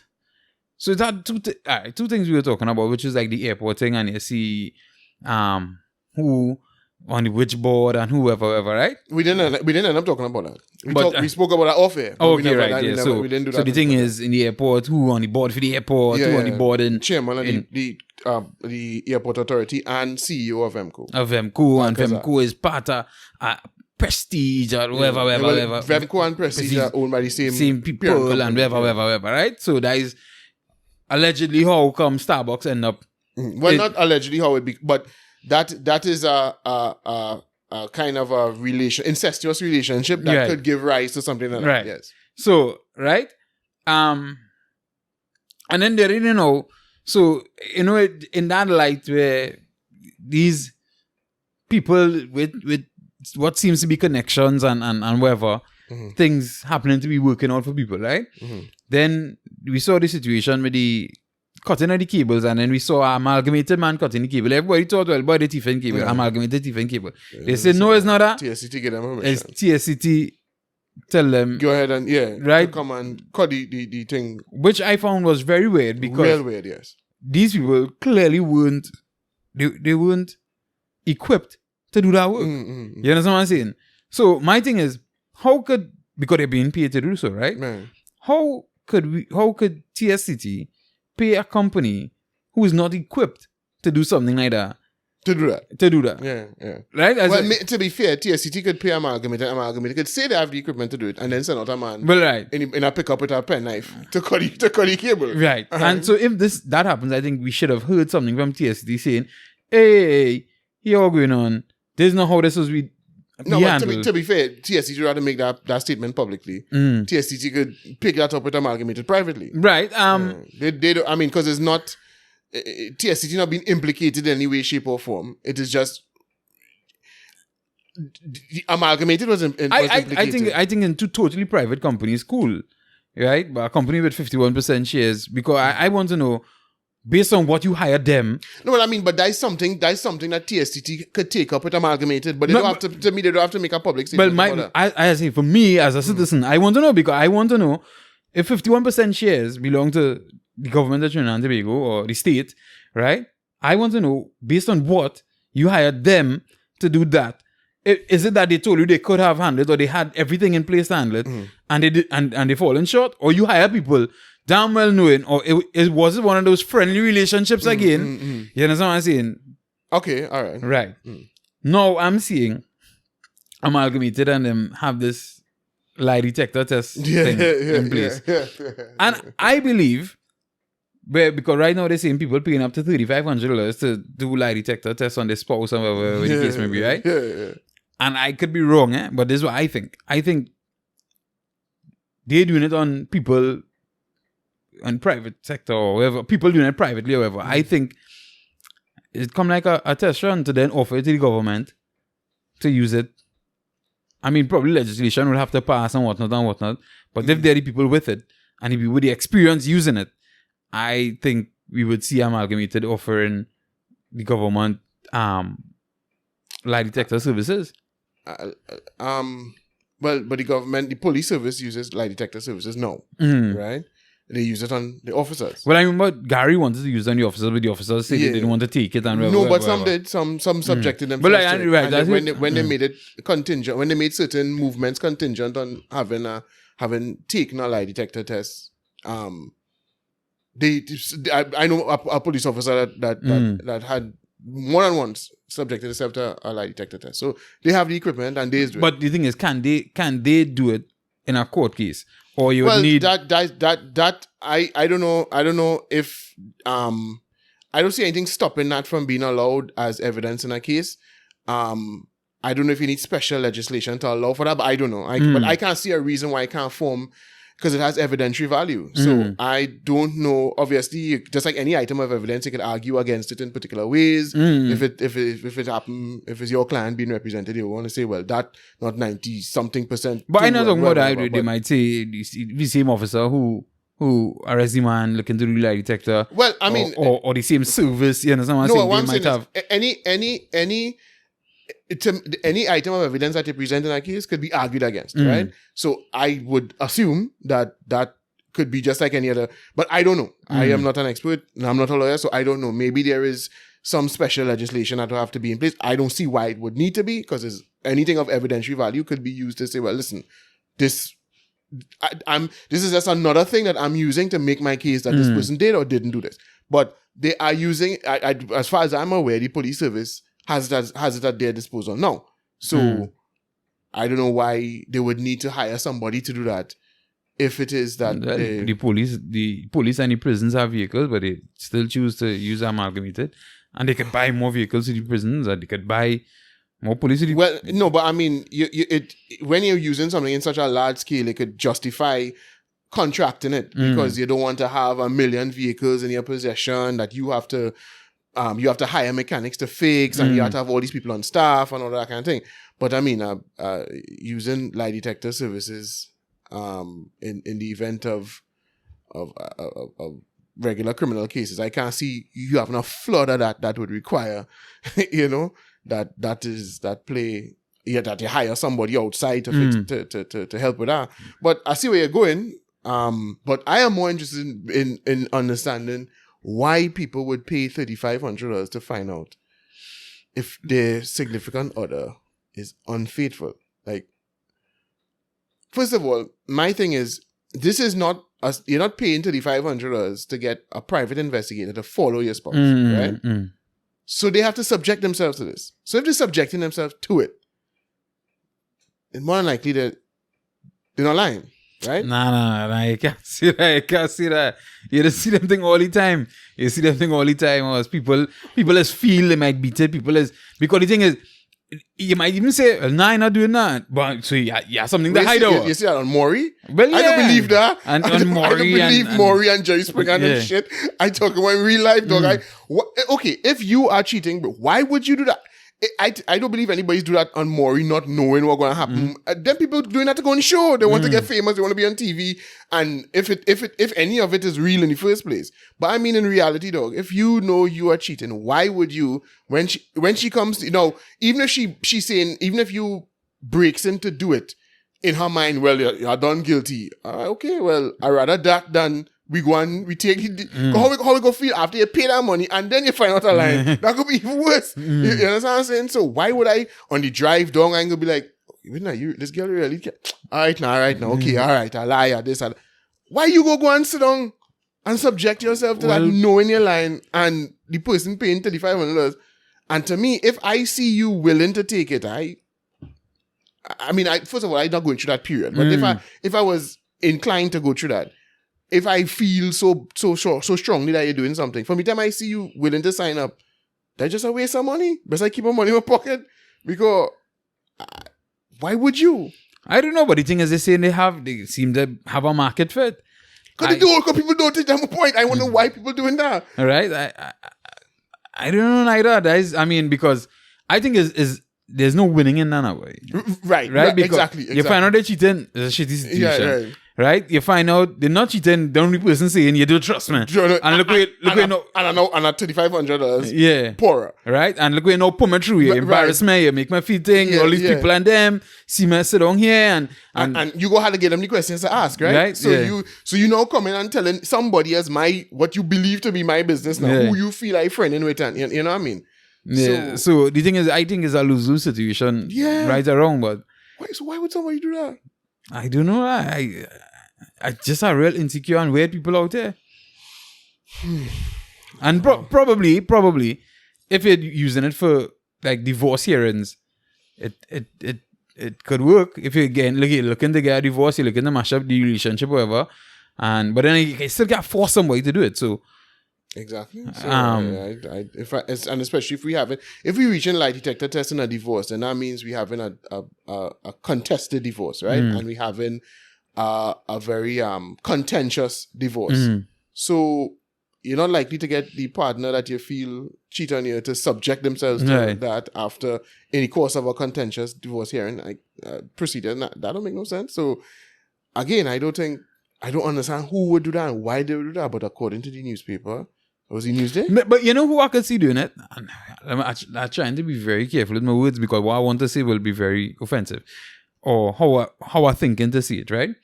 But there are some couples, right?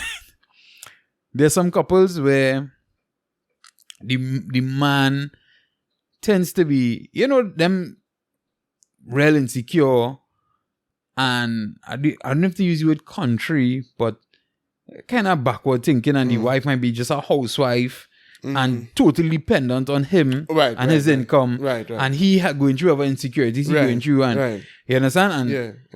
And and them kind of man, and them just be on shit, but they always want to accuse. Yeah. They want to play King Cox man, but at the same time, make sure their wife or the woman not doing nothing at all. And she can't talk to her next man. And they always accuse any woman. Yeah. You understand? Yeah. But so-and-so tell me, they see so-and-so pass here. Yeah. You understand? Yeah. Well, all right, yes. Because them don't have no choice. The wife have no choice. Yeah, so I could see, them thing happening. Yeah, in them situations. Yeah. I guess so. Where there is a domineering partner. Yeah. I think that is where it is. And you were okay, I'll come and I'll go. Right. Yeah. You're right. Yeah. That's exactly who. Yes, exactly. Who will be put subjecting herself to this bullshit? Yeah. And then he just at the end of the day, because he don't really care how she feel at the end. Right. He gets a feel, and just that vibes is generally dominate their relationship anyway. Distrust and and that kind of thing. So, however, even if it leave a kind of funny taste in your mouth, it don't matter because dies the vibes of the relationship. Yeah. And he get to feel a little more secure that he already do anything and she behaving. You understand? And until tomorrow when he accuse you again. Yeah. You know, and so I don't know.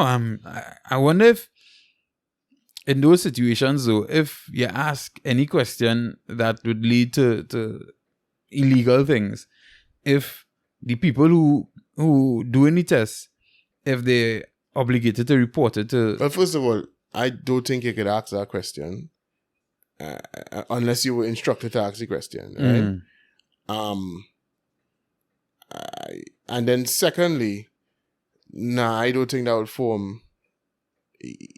I mean, they could inform who they want. They could tell who they want. But what the police do with that is up to them. But I don't think that is basis for any police action. You know? Okay. You understand what I'm saying? So you ask somebody some question on a polygraph and they answer and you find it something funny or it looking like... Unless you have more evidence than that, you can't send no police. You can't send police behind nobody. You know, just wondering, like something like you know, somebody asks, is you really beat the child to death or is you know, you was really negligent, you know, did you really leave the child outside? Well, I mean, in the pool? To be fair, why would you answer that question? I mean, if you come there to answer questions about cheating is one thing, but if you did that and they ask you that question, why would you answer? That's what I say, but it might be the that type, you know, a housewife might have supposed to be so alright, let's just say was supposed to leave the child was being in the pool. Not any particular situation I'm talking about, right? And bam, come around, the child end up drunk and everybody gives me, well, no, I was so whatever. Well, I mean, that's a different and the husband decide, well, in the process of asking all these questions, I want you to take a polygraph. No, he asking the other questions. You ask him about cheating or whatever the case may be. But he want to slip in the question of, you know, is it that you really was inside when the child drunk in the pool? I mean, I've never done a polygraph, and I'm just talking about what I see on TV here. But most of the times, I think is the tester that asks questions. Yeah. So I think you will have to submit the questions to somebody and have them. It's not like are you speaking directly with the person, but that's just what I see on TV. So I don't know. I don't know expert in that, and I've never had a polygraph test done on me. So I don't. I am imagining that you have to submit the questions to somebody, and they would probably be like, "Hey, what is this? I know asking this is not what it's for." You understand what I'm saying? You understand? And take that. But who knows? Yeah, I was just wondering. Yeah. So, but this back on the flower situation. So you saw the video I sent you with Enchantment? Yeah. And the flower, because I mean, it take a little while to start, and I know you might be a bit impatient. Well, I get the impression they buy out a set of flour and selling over cheap. Right. And he's saying he's doing it out of the goodness of his heart. Right. And it's to help people who do. Right. Who mightn't be able to afford flour, right, when the price go up. Yeah. I just want to say that I can't see that way saying it to make sense, because how are you checking the people who come in to buy? No, I think he was on shit when he said that. He said something about how we have people who go check, like, we go know who you're related to if you send more than one. Like this year's talking about that in terms of people buying and holding or overbuying and thing, right? But talking about the fact that, you're buying flour and selling it over, I don't know if you could really say that you're doing it to help people now, way. Unless you go and take this flour and carry it to people who live in clearly dilapidated homes. Well, I think what he's saying is he go and buy it back and control the selling price. He's not trying to make as much as another retailer. So I don't know. I don't buy flour, so I don't know. So, but he said it was $11. He sent a pack for $11.70 or something. Right. So let me say it's $15 in the grocery. I have seen pictures of same flour on grocery shelves for 18 something. And I've seen up to 26 something. Ratted. Yeah. 26 something, you say? Yeah. And he said for 11.75. Yeah. And you still telling me you don't think he's helping people? No, I'm not saying that he's not helping people. What I'm saying is, I don't think he could determine who he's helping. Because he making the point that he's helping people who might not have the money right. You can't really determine who you're helping. I know it's I started to feel like, dog, you're trying to be a politician, or? Isn't Chinese man. So, I mean, I don't think he's trying to be a politician, but he's trying to play a PR game. Yeah, I mean, he's he's a entertainer among other things. So, you know, he looking to boost his profile. But I think he probably looking to head into politics at some time. I wouldn't doubt it. Yeah. I wouldn't doubt it. But it's within his character to do things. When I say do things, I'm trying to say what he did is bad. You know, I'm just saying, you know, just have a public persona, and you know, he's a man that is want to help people and always talking about helping people. So, you know, there's just his way he feel he can help people. Me, you know, maybe where he was setting up on the highway probably by his growing, Baraka growing or whatever. Right. So now he can't even say he went in a poor people area to make sure well it's likely to be. You know how it is to reach traveling? Yeah. So it's.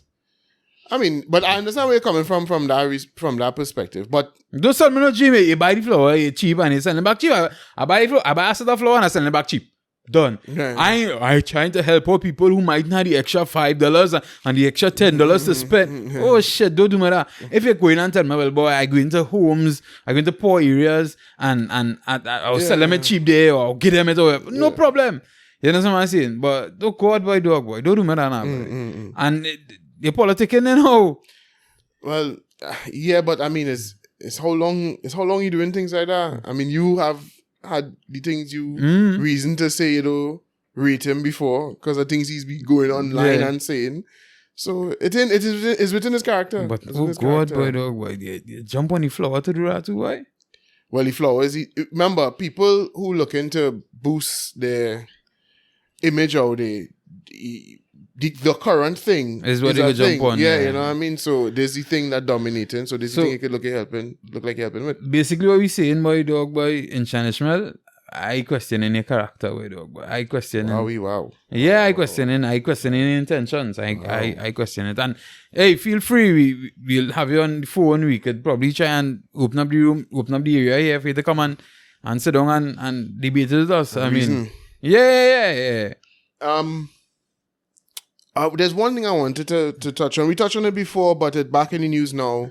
But there's something that's really, really, really, really bothering me about this Roe v. Wade situation, right? And I'll try not to go too long on it because it could get me angry. But there is something that is taking place at this point in time that is extremely disconcerting. Where, I mean, this has been happening for a long time. People that don't know what they're talking about, having these big proclamations, just following what they hear other people say and whatever, right? But I had a discussion the other day with somebody that was, it got me angry, right? Because the person wanted to present themselves as informed, right? And they wanted to present themselves as being rational. You know, they're not just following, they're not jumping on a bandwagon and because this person say this, they say that. So I tried to have a rational conversation with her, but it just kept going left. And it every time I have these kind of conversations, it scares me, right? Because then I think these are the voters, these are people who vote, these are the kinds of people that have an impact on my life. But long story short, with respect to the Roe v. Wade thing, is that the person was making the argument, right?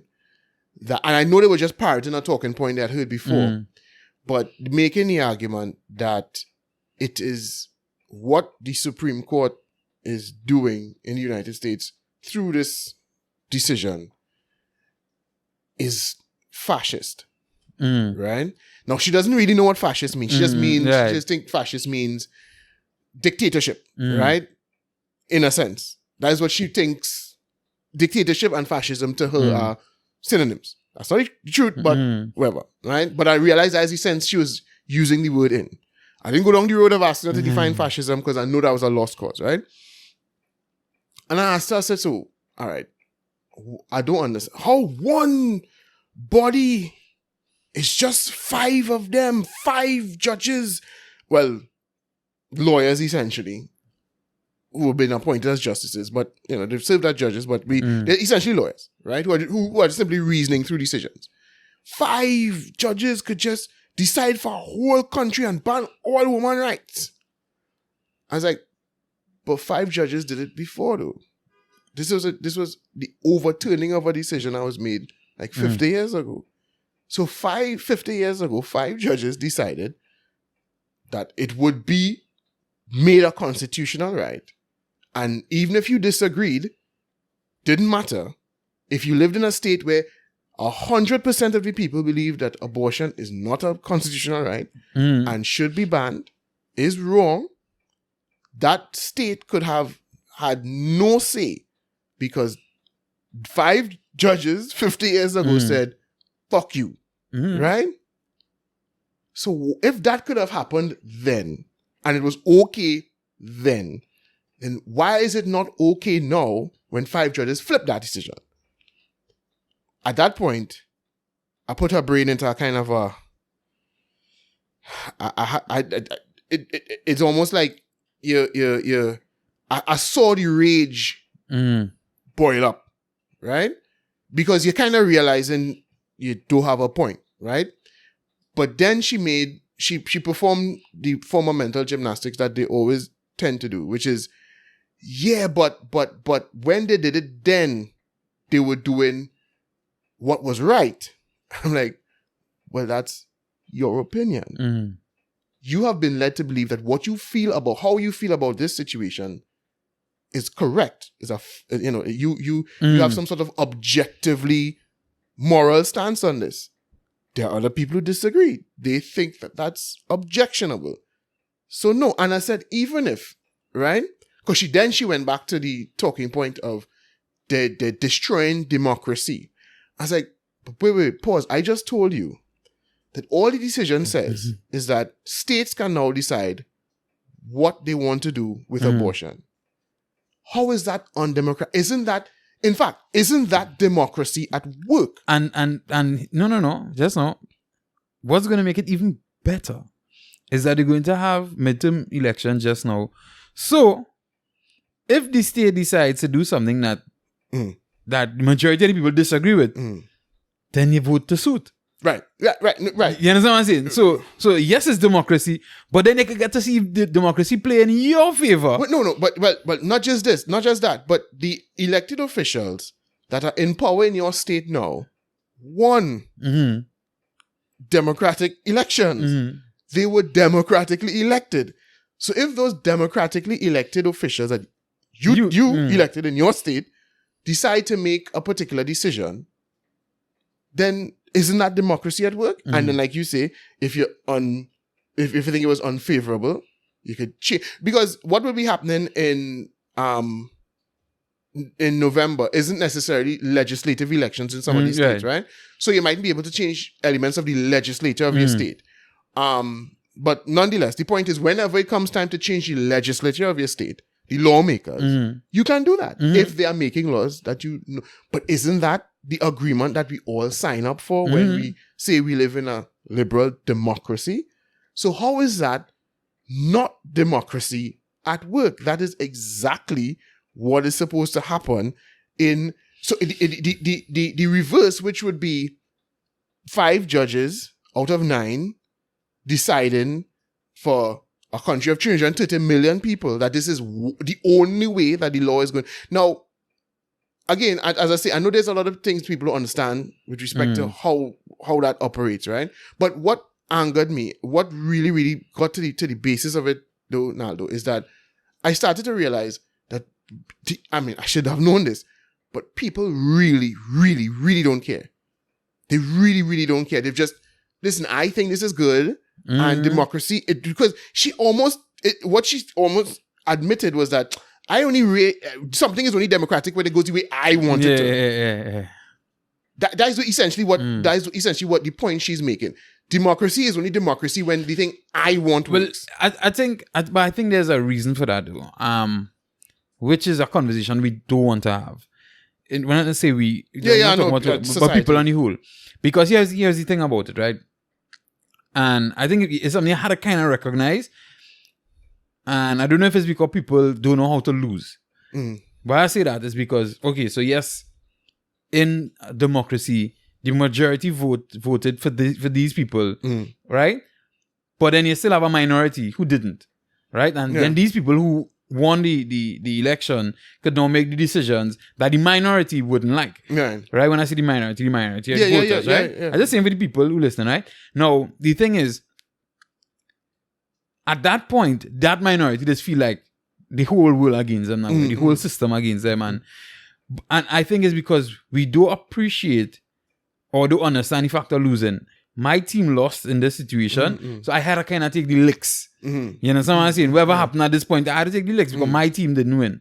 So that my team regroup, me and my squad and whoever we organized it, so that my team could win the next time around, so we could get things that go in our favor and do things the way. But I think we live in a time, and it probably was like that ever since, where the people who on the losing side, who team isn't in power to make the decisions, they always feel like they're being robbed, or they always feel like the system against them. You know what I'm saying? I understand, but I think in this instance, what makes it even worse is that the group that is losing now is a group that thought they thought they were in the ascendancy. As somebody has said this too the other day, and I think when we were talking about the Dave Chappelle comedy where he made jokes about transgender people, whatever, I mentioned this as well. What is irking a lot of those people is that they thought we were on a march in one particular direction, right? We were moving away from certain ways of thinking, and they thought they were in the ascendancy. They thought, all right, a certain cult, we going along a certain cultural line. This is this way of living. We are the ones enforcing the rules. We tell you what to say, what's okay, what's politically correct. We tell you the opinions you have to have, the ones you have to keep in your head. And even if you keep it in your head, once we know you're thinking it, we go, come after you still. They thought they were the enforcers of what is socially acceptable. And they have a real problem with the reality check that's hitting them. And the thing is, they like to accuse the other side of doing that. They like to say, oh, you all want, in the case of America, they like to be like, oh, they just want back their America. They want to go back to their America where they were the ones in charge and they were telling, they could be racist and misogynist and whatever. They would accuse the other side of that.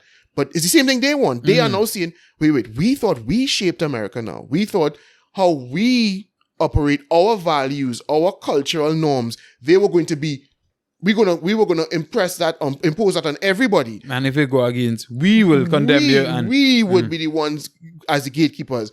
But now, the ruffians, the knuckle draggers, as they would call them, they are the ones. At least that's what they would consider them. I'm not saying they are that, but they are telling them, hey, no, things could go in the next direction. You thought it was going this way all the way. Pump the brakes. We have some power here too. And when that happens, they are going ballistic because they think. But the thing is, this person who's talking here is not even living in the States. Right, yeah. So she's even formed part of that dynamic. She's simply... Well, I mean, we know what's going on with this person picking up... Right, the talking points. The talking points of particular mass media outlets. Yes. Twitter and these things. Yes. And the other thing that I just couldn't... She said over and over and over that women's rights shouldn't be up for debate, right? In other words, you shouldn't be able to legislate against women's rights, which is true.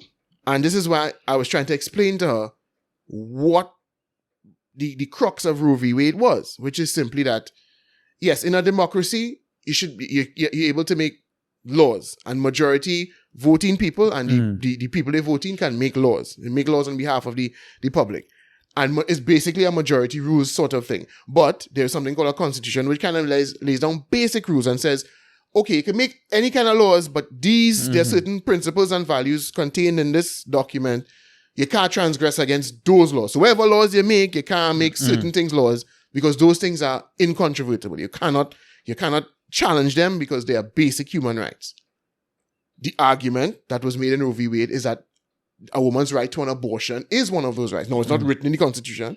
So you have to interpret the right to privacy to contain a right to an abortion. And the justices who decided Roe v. Wade 50 years ago felt that was an interpretation that was fair. And some people have made an argument against that now, and they have convinced the judges that are there now that that's not the case. Now, we could have a legitimate argument about whether it is or isn't. But the point is, it is not clear. It is not. It wasn't written in the Constitution. That, you understand? So it comes down to whether your interpretation of the right to privacy contains that or not. So you can have that debate. But if you want to say that women's rights are not are incontrovertible, they're not up for debate. I understand and I agree with what you're saying. But some people would say that someone's right to life is not up for debate. And you have always heard it framed as a women's rights thing. But there's another portion of the population that, in my opinion, quite legitimately feels like, yeah, but it's also another person's right issue. And we could have that debate again. But you have taken it on board in your brain that this is simply a woman's rights issue. And you are acting out emotionally from that perspective. But how about you stop for 1 second, and then she started to go, oh, okay, but they want, and what they go do next? And they go, hey, it's not about what they go do next. It is because deal with the argument of what is being presented to you now. The thing is, they make it seem like if with this overturn, like they burn the Constitution. That's how they're making it seem. Like they light the Constitution on fire. And now we just doing what we want. And we could do whatever we want. Yeah. That's what they make it seem. Which is, again, absolute nonsense, right? Because some people would say, reading into the right to privacy, the right to kill another human being because the human being is in your body, that seems to be a stretch of the Constitution to say, because again, there are people in states who could legitimately argue that this is not a right to privacy issue. And they're saying, listen, that's a human life that's inside of you. And I don't think that your right to privacy extends to killing another human being. Now, again, you could argue if it is or isn't a human being. I don't know how you could argue that, but if that is the argument you want to have, fine. But you cannot argue that it is crazy for people to feel like, hey, this is not just about your rights, it's kind of about the rights of somebody else. Possibly two people. Demand as well. Precisely, exactly. So there are other considerations to be made. And she, as I said, it's almost like if, when you get a blue screen on the computer. Yeah, it was like if, and then it went like from that into rage. I was like, why does this get people so emotional about it? Nah, a lot of people, I've been seeing a lot of things on social media, and I chose not to engage in the conversation because I think a lot of people don't even know, they don't understand what has happened. They watch the post and they realize that, a lot of people don't even understand that it is up to the states now. Obviously, you would disagree with my statement in terms of, because as you would say, is if you have the means to do it. But if I am living in a country where I don't agree with what's happening in this state and I can move to the next state, and even though I do have the means to do it, I'll find the means. Because if I really can't live here because I'll find the means and I'll move to a state where I think I'm more comfortable. I'll move to a state where I could do what I want in that regard. So for me, I don't understand why people behaving like that. And this is, when you posted the thing online, it was not too long after I was having that conversation, and I was like, but you living somewhere? Yeah. You understand? After all of this, I said, but you living somewhere where abortion is illegal. You're totally, dying? Yeah. You're dying? No, it's not like it's illegal in Port of Spain to go down Cedros and do it. No, it's illegal all over the two islands, right? So, and I know, see you on the road petitioning, and you've managed to live your life. And so what really going on here? What are you really reacting to? This is what social media turning people into, This is what she has zero, and I mean zero right to be behaving the way she's behaving. Because when you think of all of that, because I think even after and I see how she behaving, and then I was like, wait. Because I was going to ask her if she ever had an abortion or something, why is she so emotional? I was like, wait a minute. Wait. But you live in Trinidad. We don't have abortion here. So why are you behaving so? Because you are acting like if America is now the land of, Americans will tell you America is the worst place in the world because of this. Right. Right. You understand? It's worst in the world. Yes. Like, so Trinidad fall off the map. It fall off the map. Because abortion illegal, current could go and a tree could fall on and current across the whole country. Yeah, it had nowhere where we legal. Right? It decriminalized, but not legal. Right. It have nowhere, no part of Trinidad where that is. There's nowhere where prostitution is legal. We do have gay marriage. That is still illegal. So all these things that you say, if they were to change all those things in the States tomorrow, these people right here in Trinidad will be on social media kind of, oh God, America has fallen as the world. You living in a place where all those things are actually the law right now, and you're living. You know what I mean? As a matter of fact, if I tell you I want to migrate to go to the States, you say, "But you're an asshole." You in a mad people country. You go in a mad people country. Hey, I know if you realize, but all them things you're talking about is happening right here. So that is it. That is how crazy the human brain is now. This is what social media turning people into. No, but I think, and I think you kind of uncovered. Well, we uncovered in our conversation. But you know who uncovered this first? Was it Mark Zuckerberg? You know, because what it is people end up in their own metaverse, right? Yeah, on social media. You create a whole world in your mind with its own laws and its own, its own lifestyle in your mind. So then he said, "Oh, we will give him an actual place to dwell like that." So you could go in the metaverse and live in this fantasy world now, boy.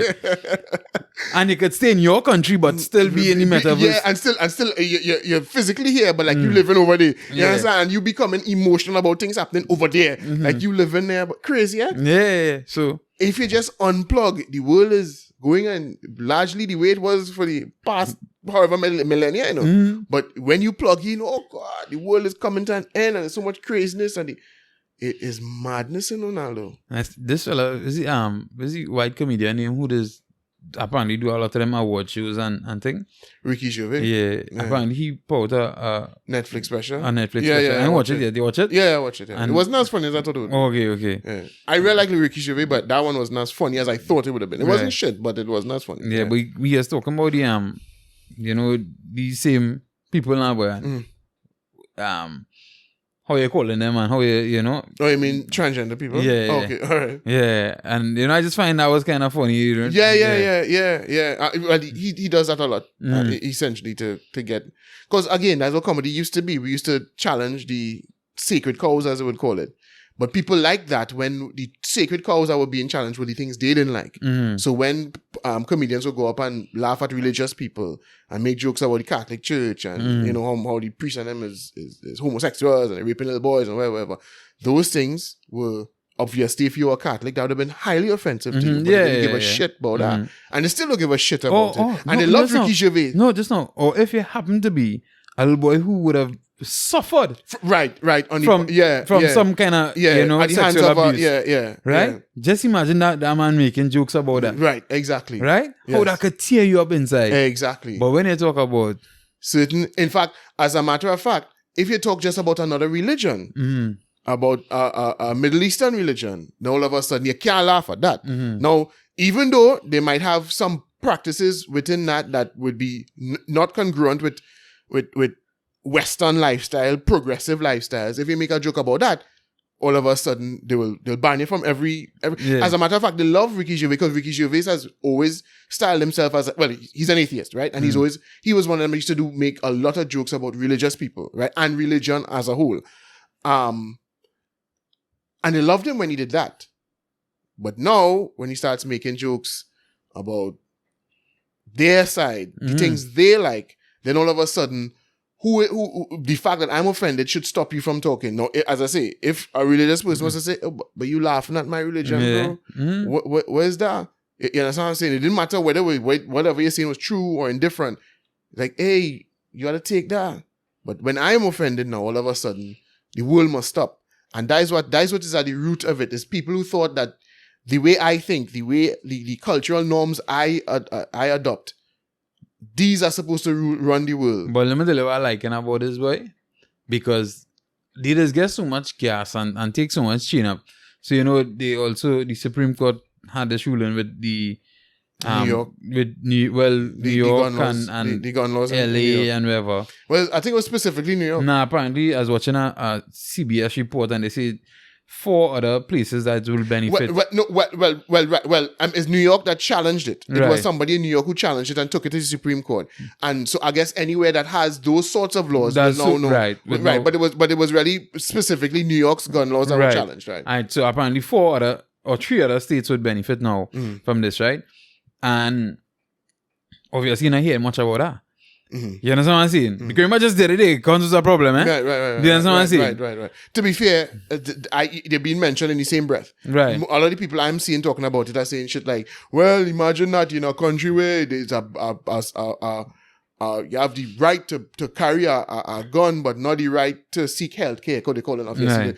They will euphemize anything to do with abortion. The people I have come across, and even some things online, right now they heavy on the abortion thing and they barely hearing about that gun thing now, boy. And I was like, hey, boy, like, that's interesting. I mean, 2 weeks ago, gun. And then now it's like, this is, and then, so that was kind of, I think this, because they're still pushing this abortion thing heavy, I think that gun thing will just go into place. Because people don't already start to visit gun shops. No, I mean, the governor of New York State said they're challenging it. They're going to launch a lawsuit. And I mean, people in New York apparently are having a fit, eh? I don't know why, because we kind of gun crime not taking place, and I know we're expecting to get worse now. Well, the thing is, the report I saw today, and I really hope I get, I'm not paying it, because then they will flag it. CBS and them just move like, Yeah. and because obviously they're having a conversation, but I think they went to New Jersey, right? So New Jersey is one of the states that would have benefit. And they went to New Jersey to a gun store and whatever. And they're having the conversation, and the man say, yeah, he said, what's the amount of gun crime it's having in these areas? Yeah. I'm happy to be able to carry my thing to defend myself. Yeah. And no, I'm surprised. I remember CBS and it was kind of to that real leftist kind of thing now. They didn't really give no pushback, you know. Well, I mean, there were protests. I saw protests being covered on the news in New York. They were from the people that I saw that, I mean, obviously they might have been selective in the way they were, but it was a large enough crowd for you to get the impression that people are upset. They were trying to give the impression that they just think school shootings are going to come to them now. I mean, there was a mass shooting in Buffalo, which is in New York State, and that existed just the other day. And with the amount of guns that exist in New York right now, I don't know why you feel is changing that specific law is going to now bring things like mass shootings and school shootings into, because what they're trying to say is, yes, there's crime, but gun crime, but you know, it kind of it stays within a kind of drug world, drug and gang related world. But now it's going to go in a different direction. Now you're going to start how to worry about your children in school and that kind of thing. I don't know how, because if somebody is interested in doing that in New York State right now, it's not hard for them to get their hands on a gun illegally, right? Just like it's not hard for the gangs and the drug dealers to get guns, because there's so many around. So I don't know why they feel that will make a big difference. And yes, there have been people saying, "Hey, listen, the kind of gun crime going on here, bro, I kind of want to be able to carry my own strap." But that's not the sentiment you're getting from a lot of the because I know people like Charlemagne. I want to hear Charlemagne and them talk about it, because Charlemagne is a man going to be happy. Yeah. Because he's a man. And he lives in New York. And he too. Now he lives in New Jersey, but works in New York. Oh, okay. So he does make that trek. So, and he will be happy to, but if he didn't have the because apparently he could get a kind of weave. I don't know if it's called a weave, but there's something you could have gotten. But the problem is what was challenged was the fact that it's kind of like what happens in Trinidad. You have to prove why you have why you have some special need to carry, and that is what was challenged by the whoever in New York that challenged the gun. Yeah, because I think it was somebody. So, but and they said it was a DJ too or something kind of thing. So I don't know who where the case emanated from. Yeah, but whoever took the case to the Supreme Court, they were challenging why I should not have to explain to you why I need protection is my constitutional right. So you could have safety laws, you could tell me I need to get training or anything. But the problem, what the Supreme Court struck down was that I need to prove to you that I have some special need to be protected why I need to carry a firearm. So the safety laws that they have in the state will remain in place. So you could say, well, all right, you got to apply for your license. Right, and you have to go and train and whatever. The fellow was saying that. Well, I do think training was one of them, the things. But I remember the guy in the gun store was saying they do background checks. They do state background checks, federal background checks. He said, I don't know if he was talking about New Jersey or him at the gun shop. He said they do mental health checks as well, right? And all that before. Well, I know in New York, training is part of just like here. After you get the provisional, you have to go and do your training, and then you get the official license, right? The same thing. So what? From my understanding, from the ruling, is that all those things could remain in place. If you pay the $50,000, you have to do that too. You still have to go through the training and thing. I want to reach home. And I want to continue doing this and reaching home. So that talk you going down, ask somebody else. Okay. I don't want to get involved. All right. You understand? So you go. I didn't know if you know. I don't know if somebody tell you. I don't know. You go and find out when they go down the racket route, if it's how to do the training. But as far as I'm aware, the procedure involves you applying, being granted a provisional license that now allows you to go and train. And once you have met a certain standard, you come back. And you get the okay from wherever training center you went to. Let me call. And then you get a firearm. That is what I know, according to the procedures set out in the laws here in Trinidad and Tobago. Right, brother man? You and your 50,000. Well, I don't know if the 50,000 is before the training. I don't know. You and your 50,000 talk, park up right there. And carried by somebody else. Carried by somebody you could answer. Okay, right? Probably 50,000 is pay for the training. You know, the training must be expensive. The time on the range. I don't think so, but you know, you could keep that supposition in your head. Nice. Right? Nice. Showing what we call somebody, you kind of late. I ready to go. So you could call them after I could leave and you could finish the podcast by yourself and call the person. Talking. All right. Right. Nice. Right? Hey, this is how you like to wrap it up for this week. Yeah, boy. I still ain't hear no thunder and thing. I ain't see no lightning flash through the window here. Nothing. My children going to be disappointed. I mean, school in the morning for sure. I mean, it's after 10, so now you have to check and see if they send out any notices about school. Good, but I didn't even see nothing. The teacher didn't even post nothing in the group, boy. Nah, school like it on tomorrow, man. Yeah, boy. Because nothing come up on Loop. Loop apparently is the fastest on the draw these days. Like somebody posted, imagine you drinking rum tonight, thinking no work tomorrow. Boom, the sun come out hot.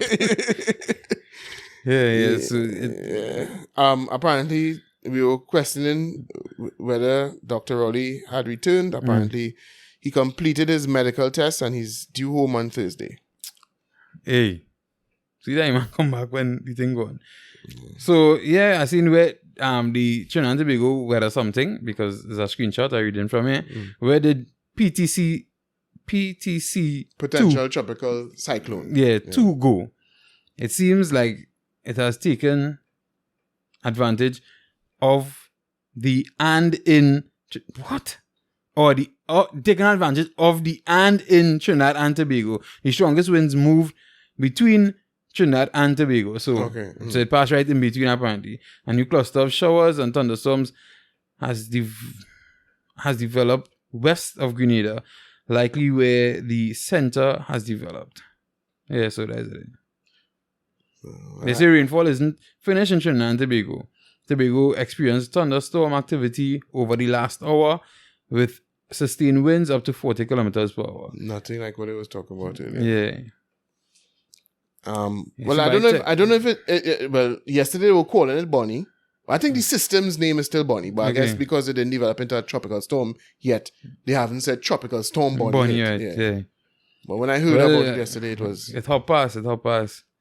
Yeah, so I'm sure I'm going to be real disappointed. Serious, they thought they'd see them tomorrow. Yeah, they thought they'd get home, get away again tomorrow. Because tests going on now, right? Yeah. So, you know, they got extra day to revise today. So they thought they'd get extra day to revise again tomorrow now, boy. Oh, well, boy, I see my wife fighting up with my daughter, they revision and... boy. Yeah, looks, boy. She real on that, boy. I mean...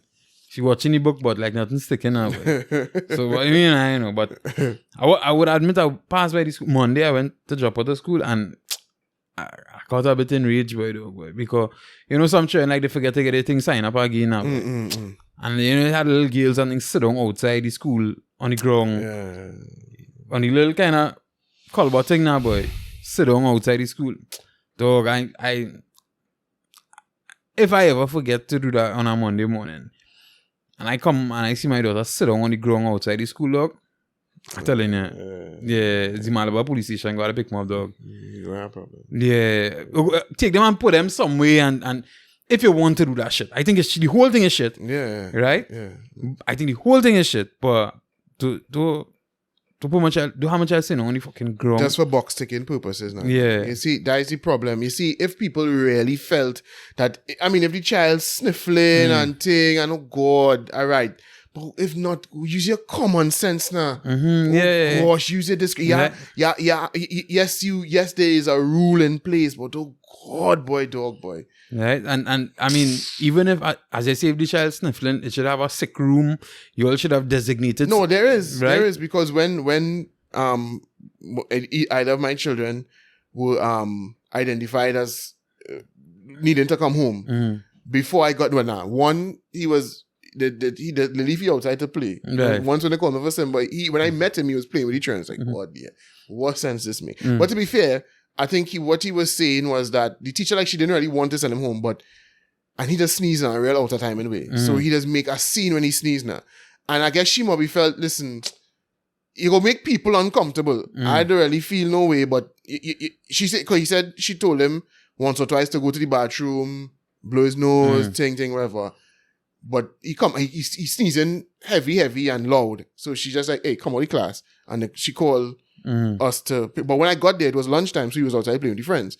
But the other time when they called for his sister, she was in a room. They put her in a room for that. Right. So as I say, if as your child reach, they forget to sign the form, you put the child aside, the child sniffling, you put the child in the room. Do have a child sit down outside on the ground in front of the school, Dan. That is real shit house. And if anything was to happen to a child sitting, some child foot get roll over or something happen, I mean, that way go take for somebody to say, why did you put them to why was it so impossible for them to stand on the inside of the fence, so the COVID thing was spread outside? But if you know what I mean, if they're 2 feet away, come now, man, so just bring them in and separate them from other people or whatever. And again, that is if they're symptomatic.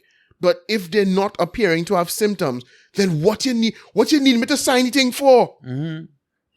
And by the way, that thing, you ever read it? Yeah. Because I've signed it before. Yeah. Right. So you realize it says that if the child or any person had any of these symptoms, right, within the last 14 days, that they should stay away from school. Right? So that means if they had the symptom up to last week Friday, they should stay away from school until, I guess, 14 days pass when they don't have any symptom at all. Like the whole fucking school term. Which is not the case, because when either time when they send home, them children, in one case also we went back the next day. Simba, he was really sick, and he stayed home for like he missed about 2 more days at school, because I think he went to Monday, Friday, and then like the Monday he was still, in a way, and then Tuesday he was still in a way, then he went the Wednesday. So he missed some days at school, but it did not bring no clearance or nothing like that. And with Azuri, she went home the day and she went back to school the very next day. You understand? So it proves that none of you already feel this is COVID. Right. This is box ticking going on here. This is, well, the rules say, Anyhow, we out. Have a enjoy. We'll want to have a safe week. Yeah, don't know. Storm going. Yeah. So, think opposite. Code is still a chinny, dog. Code is still a chinny. I know all that, no?